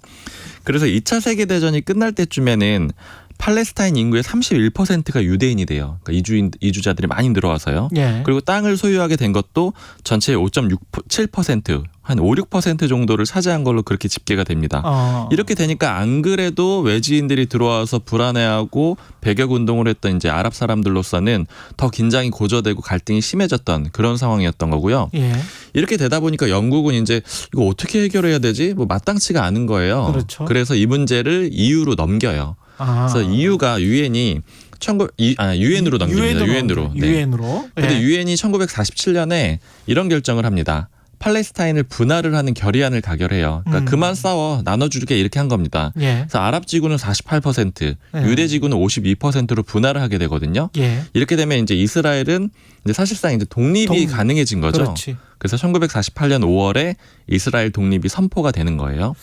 그러다가 뭐 중동 전쟁이 일어나면서 이스라엘이 계속 영토를 확장하고 가자 지구나 서한 지구를 차지하게 되고 뭐 이런 이제 과정들이 맞아요. 이스라엘 있었고. 독립을 아랍 국가들이 인정을 할 수가 없었죠. 예. 그러다 보니까 중동 전쟁이 발발하는데 4차까지 벌어지고 이게 1974년까지 이어져요. 그러니까. 그런데 이스라엘이 아까 말씀하신 대로 대단한 나라라고 하는 거는 결국 승리를 해가지고 그러니까요. 대부분의 영토를 다 차지하게 됩니다. 이 근데 갈등을 사실은 제국주의가 내포시킨 겁니다. 이 땅에. 그렇죠. 미국도 사실은 이 갈등의 조정자로 나섰는데 이게 될까요? 최근까지 노력을 해서 약간 성과도 있었잖아요. 왜냐하면 대표적으로 사우디 같은 경우에 이스라엘이랑 수교를 맺으려고 그렇게 노력을 하는 과정들이 있었는데 그런데 이제 이번 전쟁으로 인해서 결국에는 또 사우디도 팔레스타인을 지지하겠다라고 그렇게 이제 얘기를 했거든요. 그렇죠. 빈살만 왕세자가 그렇게 얘기를 했는데 그렇죠. 그러다 보니까 이 수교 진행하던 것도 약간 어려움, 그러니까 이제 차질도 있을 수 있는 이런 상황이 됐어요. 예. 이게 또 세계 정세, 우리 또 엑스포에도 약간 영향을 줄 것 같다는 생각이 제가 기대하는 사람들도 있더라고요. 있어요. 그래서 어떻게 될지 모르겠습니다. 사우디가 유력한데 이제 빠지게 되지 않겠느냐. 네. 네. 지금까지 경향신문 박순봉 기자였습니다. 고맙습니다. 감사합니다.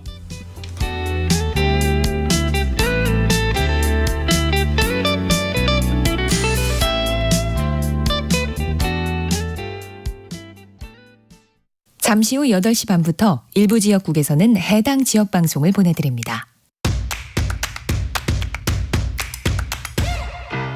가자 배종찬입니다. KBS로 오는 길이 너무 행복해서 다 잊어버렸다. 시사본부가 역시 전통이죠. KBS의 역사라고 봐야 돼. 가장 공정한 방송이다. 고정해야 되지 않을까요? 고정해줘요. 배종찬의 시사본부 평일 낮 12시 20분 매일 고정입니다. 일라디오도 고정. 화이팅. 진행은 서툴지만 내용은 알찹니다. 진실의 편에서, 정의의 편에서, 약자의 편에서 뉴스를 전합니다.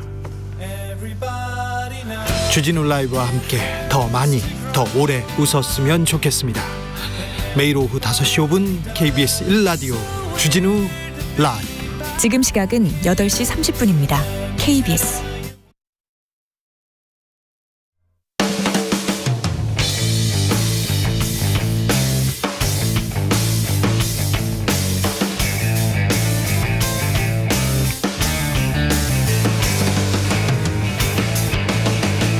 최경영의 최강 시사.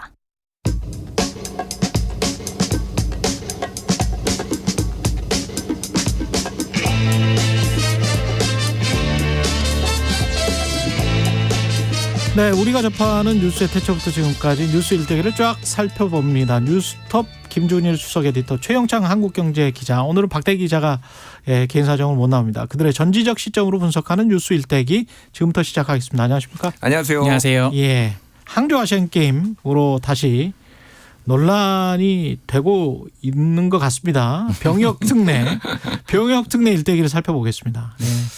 아니, 논란을 방송에서 다뤄가지고 논란을 만드는 거 아닌가요 혹시? 아니, 약간 그것도 좀 걱정이 되긴 하는데. 예. 일단은 열심히 했잖아요. 그러니까요. 네.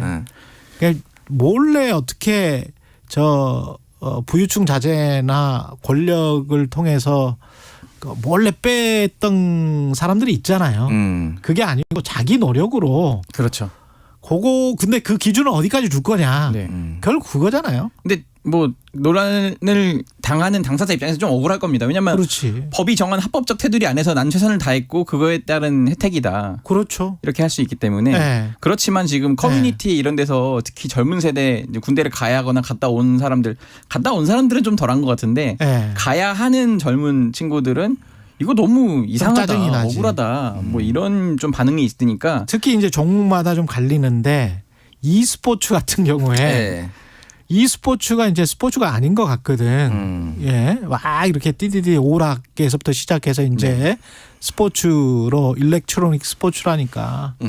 아니 그러니까 뭐 이거는 진짜 뭐 논란 뭐 저는 어떤 입장을 내셔도 다 이해가 돼요. 뭐 이게 그렇죠. 뭐 문제가 있다 아니면 이게 무슨 문제냐. 그런데 이제 뭐 이거를 한번 생각해 볼 필요는 있어요. 그러니까 e스포츠가 스포츠가 아니라고 이제 주장을 해왔던 그게 이제 스포츠 협회나 이쪽에서 얘기했던 게 땀을 흘리지 않으면 스포츠가 아니다. 뭐 이렇게 주장을 해왔어요. 예, 땀을 흘리지 않으면 스포츠가 아니다. 자, e스포츠 뭐 롤 같은 거 해도 진땀이 납니다. 손에 땀도 나고요, 진땀도 나고요. 자, 그런 식으로 하면은 사격하면은 땀이 날까요, 안 날까요?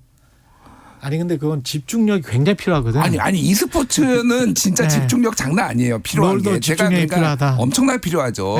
뭐 다른 뭐 어떤 게임이든 어떤 스포츠든 다 고도의 집중력과 거기에 최적화된 어떤 그 근육이 됐든 그게 뭐 이게 예를 들면은 e스포츠 선수들 같은 경우에는 하도 이거를 연습 많이 해서 손목 터널 증후군이 일상적으로 달고 다녀요. 그 사람들도 일종의 부상이에요. 그러니까 제가 말하는 테니스 거는 엘보 오는 것처럼. 예, 뭐 그런 거예요. 그러니까 저는 뭐 그래서 e스포츠가 스포츠가 아니다라고 뭐 주장하실 수도 있는데 이게 이제 기준이 굉장히 뭐 그렇다는 건 아니고. 모호해졌어요. 그러니까 사실 그래서 굉장히 고도의 피지컬과 고도의 집중력을 필요로 하는 건 사실이고요. 그 전에 이제 바둑도 있긴 있었죠. 그렇죠. 그러니까 이제 바둑이나 e스포츠까지면 또 몰라도 이게 가만 보니까 무슨 카드 게임 뭐 이런 것도 갑자기 카드 들어가고 게임도 있었지. 예, 무슨 모 대기업 회장님 부인 되시는 분도 막 이번에 국가대표로 나서고 그랬어요? 네, 그리고 굉장히 좀 처음 보는 것 같은데 이것도 스포츠다 하면서 국가대표로 나가고 만약에 이 선수들이 거기서 금메달 따면은 갑자기 짜잔 하면 병역 혜택을 받는 거예요.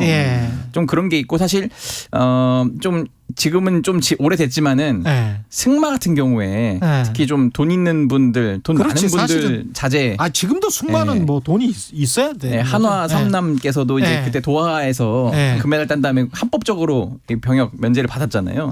좀 그런 게 있었고. 김동선 부회장. 김동선. 그래서 이번에 스포츠 중에서 좀 눈에 띄었던 게 스트리트 파이터 우승했거든요. 40대예요. 그래서 병역 혜택을 뭐 이제 안 받았습니다. 당연히 이제 군대를 갔다 오는 사람이죠. 뭐 사실 그래서 e스포츠나 이런 특수 종목에는 오히려 나이가 굉장히 많은 사람들이 많아요. 브릿지 이번에 뭐 메달은 없었지만 브릿지에는 심지어 70대가 국가대표로 나갔어요. 그러니까 이게 뭐 이거를 뭐 모르겠습니다. 그러니까 그 분야에는 그 분야에 맞는 나이대와 숙련도와 막 이렇게 필요한 거라서 이거를 일괄적으로 뭐 병역을 뭐 위해서 했네 뭐 이게 뭐 억울하네 이렇게 하기가 좀 애매한 부분이 되게 많아요. 그러니까. 근데 뭐 하여간 주전으로 열심히 뛰었던 선수들은 뭐 종목에 관계없이 그냥 받는 게 합법이고 당연한 것 같기도 하고요.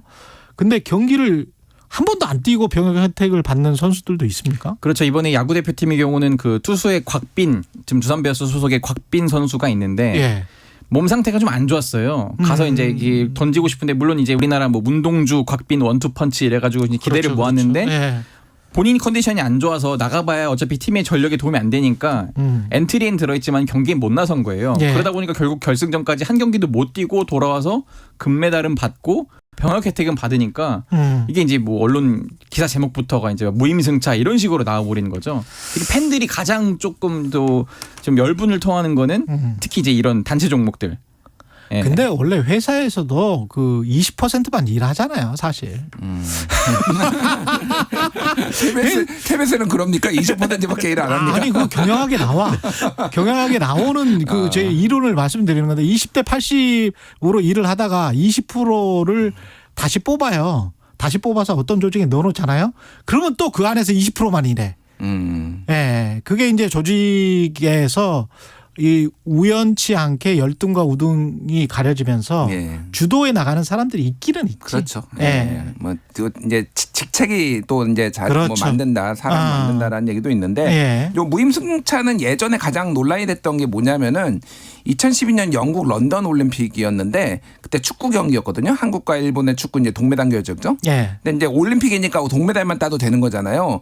그런데 그때의 규정은 무조건 뛰어야 됐어요, 선수가. 그라운드를 밟아야지만 면제가 되는데 그때 이제 경기 종료 4분 전에 김기희 선수가 투입됐어요. 한 번도 이제 투입을 안 하다가 그래서 4분 뛰고 4분 저녁 뭐 이렇게. 그래서 아예 지금은 바뀌었어요. 그래서 로스터에만 들어가도 전혀 뛰지 않아도 그냥 해주는 걸로 이게 왜 논란이 되고 막 일부러 오히려 경기력 저하를 부를 수 있다. 뭐 무리하게 다 골고루 넣으려고 하다 보니까 그러니까 예비 로스터로 이제 데려간 선수인데 뭐 그런 것도 있어서 그래서 방금 얘기했듯이 지금 그 누구죠? 곽빈 선수가 이제 등에 담이 온 건데 뭐 그 선수라고 담이 오고 싶어서 왔겠습니까? 그러니까 사실 그걸 과도하게 비난하는 것도 조금 그렇죠. 그게 무엇이 공정하냐는 사실은 영원히 끝나지 않는 논쟁이고 공정하다는 착각을 버리셔야 됩니다. 책 제목도 있죠. 공정하다는 착각을 버리셔야 되고 이게 지금 군 복무를 대체를 하는 건데 어떻게 전혀 안 가는 거예요? 무슨 기초 군사 훈련은 받죠? 네, 4주 기초 군사 훈련은 가고요. 544시간 그 봉사활동을 채워야 합니다. 그렇기 때문에 이것도 한번 봉사활동 제대로 안 해서 국정감사 때 굉장히 또 한번 지적이 된 바 있어가지고 또 논란이 된 적이 있는데, 하여튼 이런 것도 요즘에는 이제 병무청이든 문화체육관광부 등 좀 꼼꼼히 이제 보고 있고요. 어쨌든 그렇기 때문에 단순히 그냥 뭐 군대 안 간다 이렇게만 치부할 수는 없다, 이렇게 보는 시각도 많습니다. 군대를 갔다 오신 분들은 그것도 군대냐 뭐 이렇게 이제 분명히 이야기를 하시고 일상생활을 하면서 좀 봉사활동 하다 보니까 이제 유럽파들은 어떻게 하냐면은 뭐 국내에 들어오는 기간에 할 수도 있고 맞아. 요즘에는 코로나도 있었기 때문에 줌으로 유소년들한테 뭐 강의해주고 이런 것도 이제 시간을 채워주더라고요. 봉사활동이 그렇죠. 네. 뭐 그런 식으로 할 수 있으니까 사실 뭐 내무반 생활에 비하면은 훨씬 낫지 않냐 뭐 이런 것들이 있습니다. 그런 거 당연히 하죠. 그런 거는 있지. 근데 이제 현재 군 복무 중이다, 상무에 있다. 뭐 이런 경우는 어떻게 되는 거예요? 조기 전역합니다. 그냥 나오는 그래서 거야? 이번에 진짜 좋겠다. 뉴스가 나왔는데 그 입대일을 축구가 이번에 금액을 땄잖아요. 그래서 그 중에서 5명이 입대일을 받아놨어요. 그러니까 아직 입대를 안 한 상황인데 이 사람들도 다 병역 특례가 됐고 한 선수는 지금 상무에서 발탁됐거든요. 그런데 이 사람도 이제 조기 전역하는, 그래서 상무가 지금 축구 상무가 비상이 걸렸다고 6명이 자원이 없어져가지고 결승골을 넣은 조영욱 선수인데 그 한일전에서 이제 악착같이 넣더라고요. 그렇죠. 근데 물론 이제 뭐 본인의 그거 전역 때문에 의식한 건 아니겠지만. 그 열심히 뛰었겠지. 근데 공교롭게도 결과적으로는 이제 결승골을 만들어냈기 때문에. 근데 그거는 본인이 결승골 넣고 본인이 전역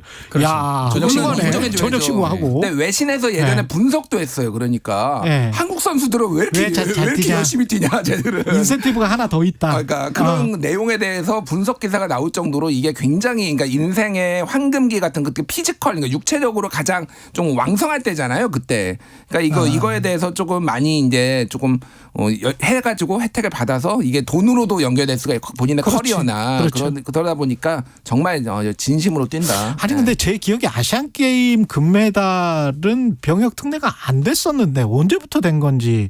병역 특례 자체는 한참 위에 올림픽 아니었어요? 원래는? 아니요. 그게 오히려 예전에는 이때면 세계 대회 같은 것도 다 병역 특례를 주다가 너무 많이 받으니까 줄인 거예요, 사실은. 줄인 겁니까? 내가 잘못 알았나? 올림픽 3위, 아시안 게임 1위, 이게 1990년부터 그렇게 된 거고. 90년부터. 그 전에는 아시안 게임에서도 2위인가 3위인가 해도 그러니까 이제 병역 혜택을 줬어요. 그렇군요. 근데 이제 우리나라가 스포츠를 너무 잘하게 된 거예요. 그러니까 무더기로 너무 쏟아져 나오니까 이게 수백 명이 되는 거구나. 수백 명이 되다 보니까 이제 문제 제기가 일어나가지고. 그런데 이제 더 논란이 됐던 거는 이게 병무청이나 이런 데서 땜빵식으로 그 급조해서 이제 만든 거 있잖아요. 예를 들면 2002년 월드컵 축구 4강 규정이 없거든요. 4강 야타 면제.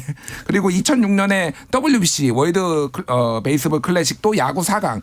이것도 우승도 아니고 그냥 미국 종주국이 미국을 이겼어. 야 군대 면제. 막 이렇게 되니까 이제 그때는 막 잘했다 그랬는데 기분 좋아서 국민들도 사람들이 기분 좋으면 그러니까 면제. 그때 이제 기억을 하시는지 모르겠는데 2002년 월드컵 끝나고 그 단체로 무슨 막 세레머니 같은 거 할 때 홍명보 당시 주장이 공개적으로 우리 후배들 좀 병역 혜택을 좀 주시면 어떻겠습니까라는 식으로 하니까 이게 여론이 막 가자 막 쏠리더라고요. 포퓰리즘이구나. 근데 이제 축구가 하니까 야구도 우리 엄청난 업적을 이뤘는데 이거 왜 안 되냐? 우리도 해달라 이렇게 월드 되는 베이스볼 거고. 클래식. 근데 지금 이게 문제가 되는 거는 이제 늘 비교가 되는 게 기준이네, 기준. 이제 BTS. 그렇죠. BTS 얘기가 나올 수밖에 없죠. BTS는 레벨이 다른데. 국위 선양으로 따지면 이건 엄청난 건데 왜 BTS는 이렇게 해도 안 해주고.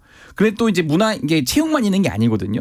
뭐 문화예술계에서 뭐 국제 무슨 콩쿨 이런 거에서 뭐 2위, 그리고 국내 콩쿨에서도 만약에 1위를 한 경우에 이걸 병역 혜택을 주고 있어요. 그렇지. 그렇다 보니까 아니 왜 BTS 이런 맨날 비교가 되는 게 BTS는 가는데 이거는 뭐 좀 이상하다, 형평성이 맞지 않지 않냐 이런 지적들이 계속 나오는 거거든요. 그렇기는 하네. 사실은 BTS는 줬어야 되지 않아요? 그러니까 이게 이제 1973년에 병역 의무의 특례 규제에 관한 법률 병역 특례법이 만들어졌는데 거기 딱 요거예요. 국위 선양, 문화 창달 요거거든요. 국위선양 문화창달 다 있지. 아니 뭐 최경영도 지금 국위선양 할 수도 있어. 아니 이건 인터내셔널리.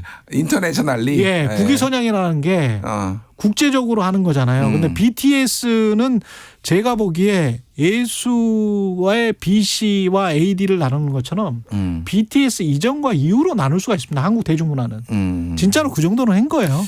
BTS가. 그러니까 그거에 대해서 이제 예. 여러 가지 논란들이 있는 거죠. 사실은 또 하나의 저는 결정적인 이거는 우리나라가 이제 국위 선양을 뭐 상을 주고 이렇게 할 정도의 후진국이냐. 저는 이 생각이 사실 많이 들어요. 그것도 또 맞는 말이네. 예, 뭐 예. 이게 더 이상 뭐 그거 옛날에 못 살거나 조금 나라가 사람들이 모르고 사우스 코리아 모르고 노스냐 사우스냐 맨날 물어보고 뭐 이럴 때나 이게 뭐 국위 선양 이런 거지. 지금 전 세계가 다 하는데 그리고 뭐 G7 얘기 나오고 있는데 이게 아직도 국위 선양으로 뭐를 줘야 돼? 아니 그러니까 근데 여전히 분단국이고 여전히 분단국이고 잘하는 청년들 그래 너희들은 그냥 뭐 개인적으로 돈을 많이 버는 것도 버는 거겠지만 너희들은 헐헐 날아서 자유롭게 살아라라는 어떤 국민들의 어떤 따뜻한 마음, 팬들의 마음 이런 거에 있는 게 아닐까 싶어요. 사실은 그러니까 오히려 좀 스포츠 팬이나 뭐 BTS 팬이나 거꾸로 이런 시각이 있더라고요. 그렇게 네. 이제 많이 존경받고 좋아하는 팬이 많은 사람이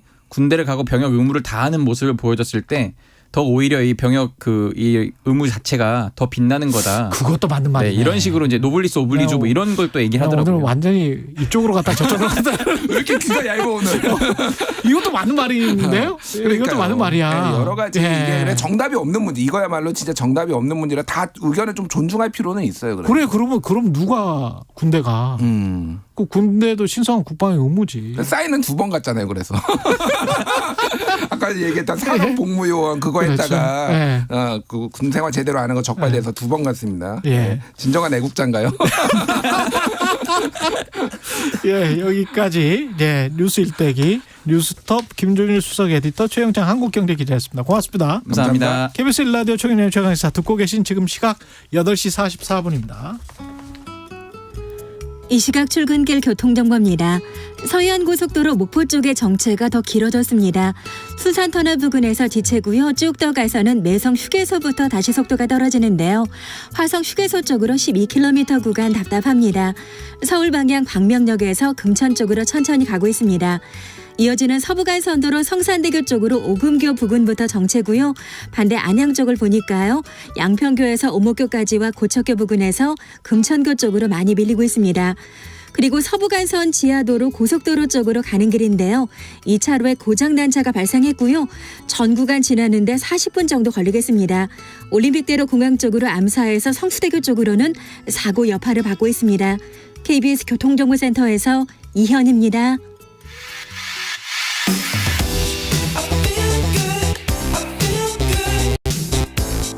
세상에 이익이 되는 방송 최경영의 최강 시사. 네, 하마스의 이스라엘 기습 공격 이후에 국제 유가 급등에 대한 우려가 커졌습니다. 이서해 이 컨슈머 에너지 석유구 시장 감시단 대표 전화 연결돼 있습니다. 안녕하세요, 대표님. 네, 안녕하십니까. 예, 국제 유가가 장중에 뭐 무력 충돌이 발생했었던 그 다음 날은 한 5%까지 뛰었었는데 지금은 좀 잠잠해졌습니까? 어떻습니까? 네, 이제 사실 이스라엘이란 팔레스타인 산유국이 아니기 때문에 둘 다 산유국 아니죠. 제한적이라는 의견이 다 있는데요. 말씀하신 것처럼 이제 9일에 이스라엘이 공식적으로 전쟁을 선포하면서 WTI 가격이 전날보다 4.3% 정도 올랐다가 이제 어저께 같은 경우에 11일 같은 경우에는 0.47% 하락하면서 조금은 이 사태를 관망하는 상황으로 좀 보이고 있습니다. 예. 그러니까 시장이 이제 확전이 될 것이냐 안 될 것이냐 그걸 관망하는 것 같은데 확전의 가능성에 관해서는 어떻게 생각하세요? 글쎄 그 전쟁이 좀 발발하면 이제 유가가 오르고 이렇게 될 텐데 이제 사실 대부분 이제 미국도 그렇고 이제 확산을 좀 원하지 않는 분위기로 보이고 있고 이제 아무래도 이제 이란이 지금 이제 배후에 있느냐 없느냐 이런 것이 굉장히 중요하다라고 보이는데 이란이 지금 같은 상황에서는 이제 경제적으로 조금 승통을 튀었는데 이제 그렇게 확산이 되면서 다시 제재를 받는 상황으로 가고 싶어하지 않을 것으로 보이기 때문에 일단 크게 확산이 되지 않지 않을까라고 전망을 다들 하시는 것 같습니다. 그리고 이스라엘 공군기가 산유국의 아랍 공국가의 산유국 미국의 어떤 뭐 그 석유 시설, 원유 시설이랄지 정제 시설이랄지 이런 것들을 뭐 공격한달지 그런 게 아니면 또는 뭐 이란이 호르무즈 해협을 뭐 봉쇄한다거나 그런 게 아니면 네네. 그럼 수급과 관련해서는 뭐 상관없는 거 아니에요? 네, 그렇죠. 그러니까 지금 이제 아까 첫 번째 말씀드린 대로 일단 산유국이 아니기 때문에 좀 제한적인 것이 있고요. 근데 아마 이스라엘이 뭐 그렇게 뭐 정제 시설을 막 공격하거나 이럴 가능성이 좀 낮아 보여요. 그런 거는 없겠지. 예. 네네. 그리고 이제 사실 뭐 지금 현재는 전쟁은 굉장히 국제적이고 사실 에너지 가격은 이제 수급에 결국 영향을 가장 많이 받기 때문에 근데 사실 이제 국제 경제가 조금 더 큰 영향이 아닌가 그렇게 보고 있습니다. 네. 근데 이제 그 외신에도 그런 제목이 있더라고요. 그러니까 이 전쟁, 이 사태가 발발하기 전에도 이미 원유가는 오르고 있었다. 네네. 그렇죠. 예. 그래서 그 상황을 이제 더 불황 심리를 부추기는 건 아니냐 뭐 이런 어떤 걱정도 있기는 하더라고요. 계속 감산 조치를 했었잖아요. 네네. 그래서 이제 사실 사우디아라비아와 러시아 감산을 조치를 계속 하고 있긴 했었는데요. 근데 이제 지난주에 저희가 좀 주목할 점은 계속 가격이 좀 상승 모드를 계속 타고 있다가 지난주 가격이 좀 이제 좀 큰 폭으로 이제 하락을 했었습니다. 그래서 이런 것은 아무래도 이제 이란이 원유 수출을 재개하면서 좀 공급이 뭐 확대된 바도 있고요. 그다음에 이제 사우디아라비아가 이제 이스라엘과 관계 정상화를 추진을 하고 있었지 않습니까? 그렇죠. 그러면서 좀 이제 감산을 조금 일찍 종료하겠다라는 의향을 내비치기도 해서 사실 이제 유가가 조금 하락을 하고 있었던 찰나에 다시 이제 주말에 전쟁이 발발하면서 유가가 조금 다시 상승하는 하지만 이제 올해 가장 최고의 그 가격까지는 아직 상승하지 않은 상태에서 조금 이제 하락을 했기 때문에 이게 상승을 할지 안 할지는 조금 더 지켜봐야 될 것 같습니다. 그러니까 결국은 또 이것도 변수가 되는군요. 그러니까 사우디아라비아를 미국이 얼마나 잘 달래서 그 전에도 5월인가에도 그 빌 살만 왕세자 만나러 간 것도 결국은 감사는 하지 말고 그냥 미국 페이스대로 좀 따라왔으면 좋겠다 뭐 이런 거 아니었습니까? 네, 뭐 그렇긴 했는데 그렇게 방문을 했음에도 불구하고 사우디가 사실 이제 감산을 계속 연장하겠다라는 것을 좀 밝히긴 했는데요. 방금 말씀드렸던 것처럼 하지만 이제 사우디는 감산을 좀 일찍 종료하겠다는 의사를 좀 표명한 것도 이제 앞으로 이제 2050 비전 2050을 지금 추진을 하면서 이제 석유에 대한 의존도를 조금 낮추고 차세대 경제 체제를 좀 구축하려고 좀 했던 부분이기 때문에 조금 이제 이번 사태로 인해서 이런 그 감산 정도가 여보세요? 사진 그래도 여보세요? 예. 지금 잘 안 들리는. 예. 네, 잘. 그래서 사우디가 아마 조금 감산 종료를 하려고 했던 부분을 이제 조금 연장할 수는 있지만 이 유로에서는 계속 이스라엘과 정서가 이런 조금 원하고 있지 않을까 그래서 고민합니다. 지금 저 전화 상태가 너무 고르지 않아서 다시 한번 전화를 걸어보겠습니다. 지금 사실은 석유 원유뿐만이 아니고 가스도 겨울이 다가오고 있기 때문에 그것도 큰 문제거든요. 그래서 관련해서 가스 문제도 여쭤봐야 되고요. 러시아 우크라이나 전쟁 관련해서 유럽도 지금 그 천연가스 의존도가 계속 높았었는데 그걸 지금 대체를 많이 했습니다. LNG 쪽으로 많이 대체를 하긴 했는데 두 번째 겨울이 다가오고 있기 때문에 그 문제가 좀 있습니다. 그 가스 관련해서는 유럽의 그 가스 관련해서는 뭐 지난해와 같지 않을까요? 이번 겨울은 어떻게 보세요? 그래서 유럽이 이제 작년에 사실 이제 러시아가 가스 수출을 이제 대폭 감소를 하면서 유럽이 이제 수입 다변화를 좀 이제 진행을 하고 그래서 미국에서 수입을 조금 이제 확대를 했습니다. 그래서 아마 이제 올해 같은 경우에도 유럽이 미국에 대한 수입을 조금 더 늘렸고 또 그러고 이제 그렇기 때문에 이제 사실 우리나라 같은 경우는 또 오히려 반대로 또 미국에서 들어오는 것이 조금 더 줄고 또 중동에서 수입하는 부분이 확대되는 이런 또 현상이 일어났었어요. 그래서 유럽은 그렇기 때문에 이제 미국의 어떤 에너지 시장에서의 좀 주도권이 좀 더 확대되고 있긴 한데 유럽은 좀 재생에너지를 좀 급격하게 확대하고자 하는 노력이 큰 만큼 이제 그런 부분은 또 앞으로 계속 지켜봐야 될 것 같습니다. 근데 이제 가격 자체는 그렇죠. 전반적으로 올라갈 수밖에 없는 상황 아니에요. 왜냐하면 러시아 쪽이 많이 생산을 하고 그쪽에서 유럽을 많이 공급을 했다가 네. 그랬다가 이제 러시아 쪽을 거를 못 받으니까 다른 나라들께 당연히 올라가겠지. 그러면 미국이나 네, 중동은 그 혜택을 지금 많이 받고 있고 우리는 사실은 굉장히 좀 불리한 상황인 거 아닙니까? 가격적인 측면에서는 어떻습니까? 네, 그렇죠. 아무래도 예. 이제 뭐 수요가 확실히 이제 겨울철 되면 더 증가를 하기 마련이고 예. 또 공급은 줄어들면 아무래도 그렇게 되긴 하겠죠. 그리고 예. 특히나 이제 어제 같은 경우에 좀 유럽 쪽에 그 가스관이 일부 조금 뭐 문제가 생겼다라는 발티케, 보도가 나오면서 핀란드. 네, 맞습니다. 예, 그러면 핀란드 또 발티케 문제가 생겼어요. 예. 네, 그래서 어제 천연가스 값이 또 12% 상승하기도 했었거든요. 그래서 이런 불안정한 상황이 이제 계속 심리적으로 그렇습니다. 조금 가격을 더 상승시키는 여지를 만들 수 있다고 생각을 하고 있습니다. 예, 러시아 가스관 말고는 저 핀란드에서 발틱만에 연결돼 있는 에스토니아라는 국가가 있는데 그쪽의 네네. 가스관이 압력 네네. 때문에 네, 뭐 제대로 못 들어갔어요. 그래가지고 네네, 맞습니다. 난리가 났습니다. 유럽 쪽에서는. 예. 네네. 그래서 그런 것들이 사실은 전반적으로 올겨울에 우리나라까지 전기요금이나 네. 가스요금에 영향을 미칠 수 있을 것 같기도 하고요. 어떻게 보십니까, 네네. 이거는? 네, 말씀하신 것처럼 아무래도 이제 에너지 가격은 좀 심리적인 것들이 좀 크긴 합니다. 이쪽 부분도 네. 앞으로 이제 가격이 오를 거라는 기대가 있으면 사실 뭐 아시겠지만 국내 주유소 가격도 국제해 유가가 올라가면 사실 뭐 수입이나 이런 여러 가지 때문에 몇 주 후에 반영이 그렇죠. 돼야 됨에도 불구하고 이제 빨리 상승하고 이런 부분이 있고 예. 또 그래서 특히 또 전기요금 같은 경우는 또 천연가스 요금에 굉장히 또 영향을 많이 받기 때문에 그래서 지금 유가도 조금 좀 높은 상황이고 그래서 전기요금을 좀 올려야 될 상황이 올 수 있을 것 같습니다. 근데 정부에서는 아무래도 물가의 영향도 그렇지. 있고 해서 전기와 가스를 동시에 올리기 쉽지 않을 것으로 생각을 하고 있긴 합니다. 그 유류세를 이제 그 아무래도 형편이 어려우니까 이제 유류세를 추가로 계속 인하하는 거를 연장을 할 것 같단 말이죠, 정부가. 그죠? 네, 그렇죠. 네. 그게 어떻게 보십니까? 그거는 그럴 수밖에 없는 상황입니까?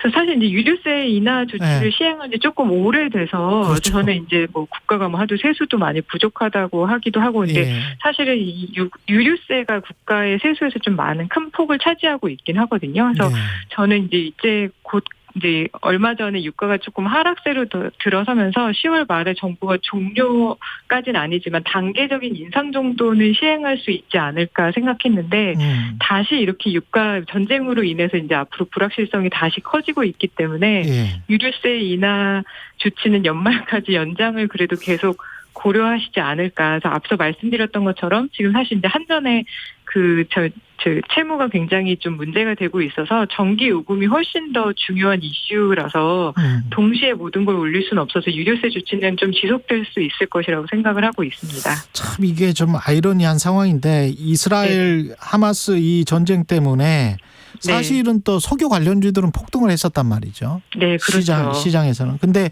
우리는 또 2050년까지 뭐 탄소 중립 정책을 해야 돼. 그러니까 석유나 석탄을 줄여야 돼요. 줄여야 되는데 또 유가는 또 인플레이션 걱정 때문에 저 유류세는 또 인하를 계속 해주는데 이걸 언제까지 이게 지속 가능합니까?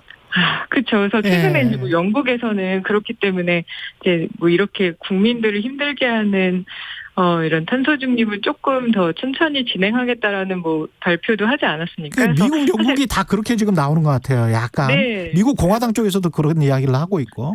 네네. 그래서 사실 어떻게 보면 너무 급진적으로 가려고 하다 보면 이제 아무래도 뭐 국민들이 받아들이기에 좀 준비가 되어 있지 않은 상황이라든지 아니면 이제 그거랑 관련된 여러 가지 산업이라든지 뭐 우리가 사용하는 에너지 사용 패턴 이런 게 다 바뀌어야 되는데 사실 뭐 아시겠지만 국민들의 에너지 사용 패턴도 굉장히 바꾸기가 쉽지가 않거든요. 네, 뭐 집에서 지금 뭐 작년에 사실 도시가스 요금이 올해 초에 갑자기 이제 국민들이 체감을 하면서 조금 집에서 더 이전보다 따뜻하게 있고 이서해 대표였습니다.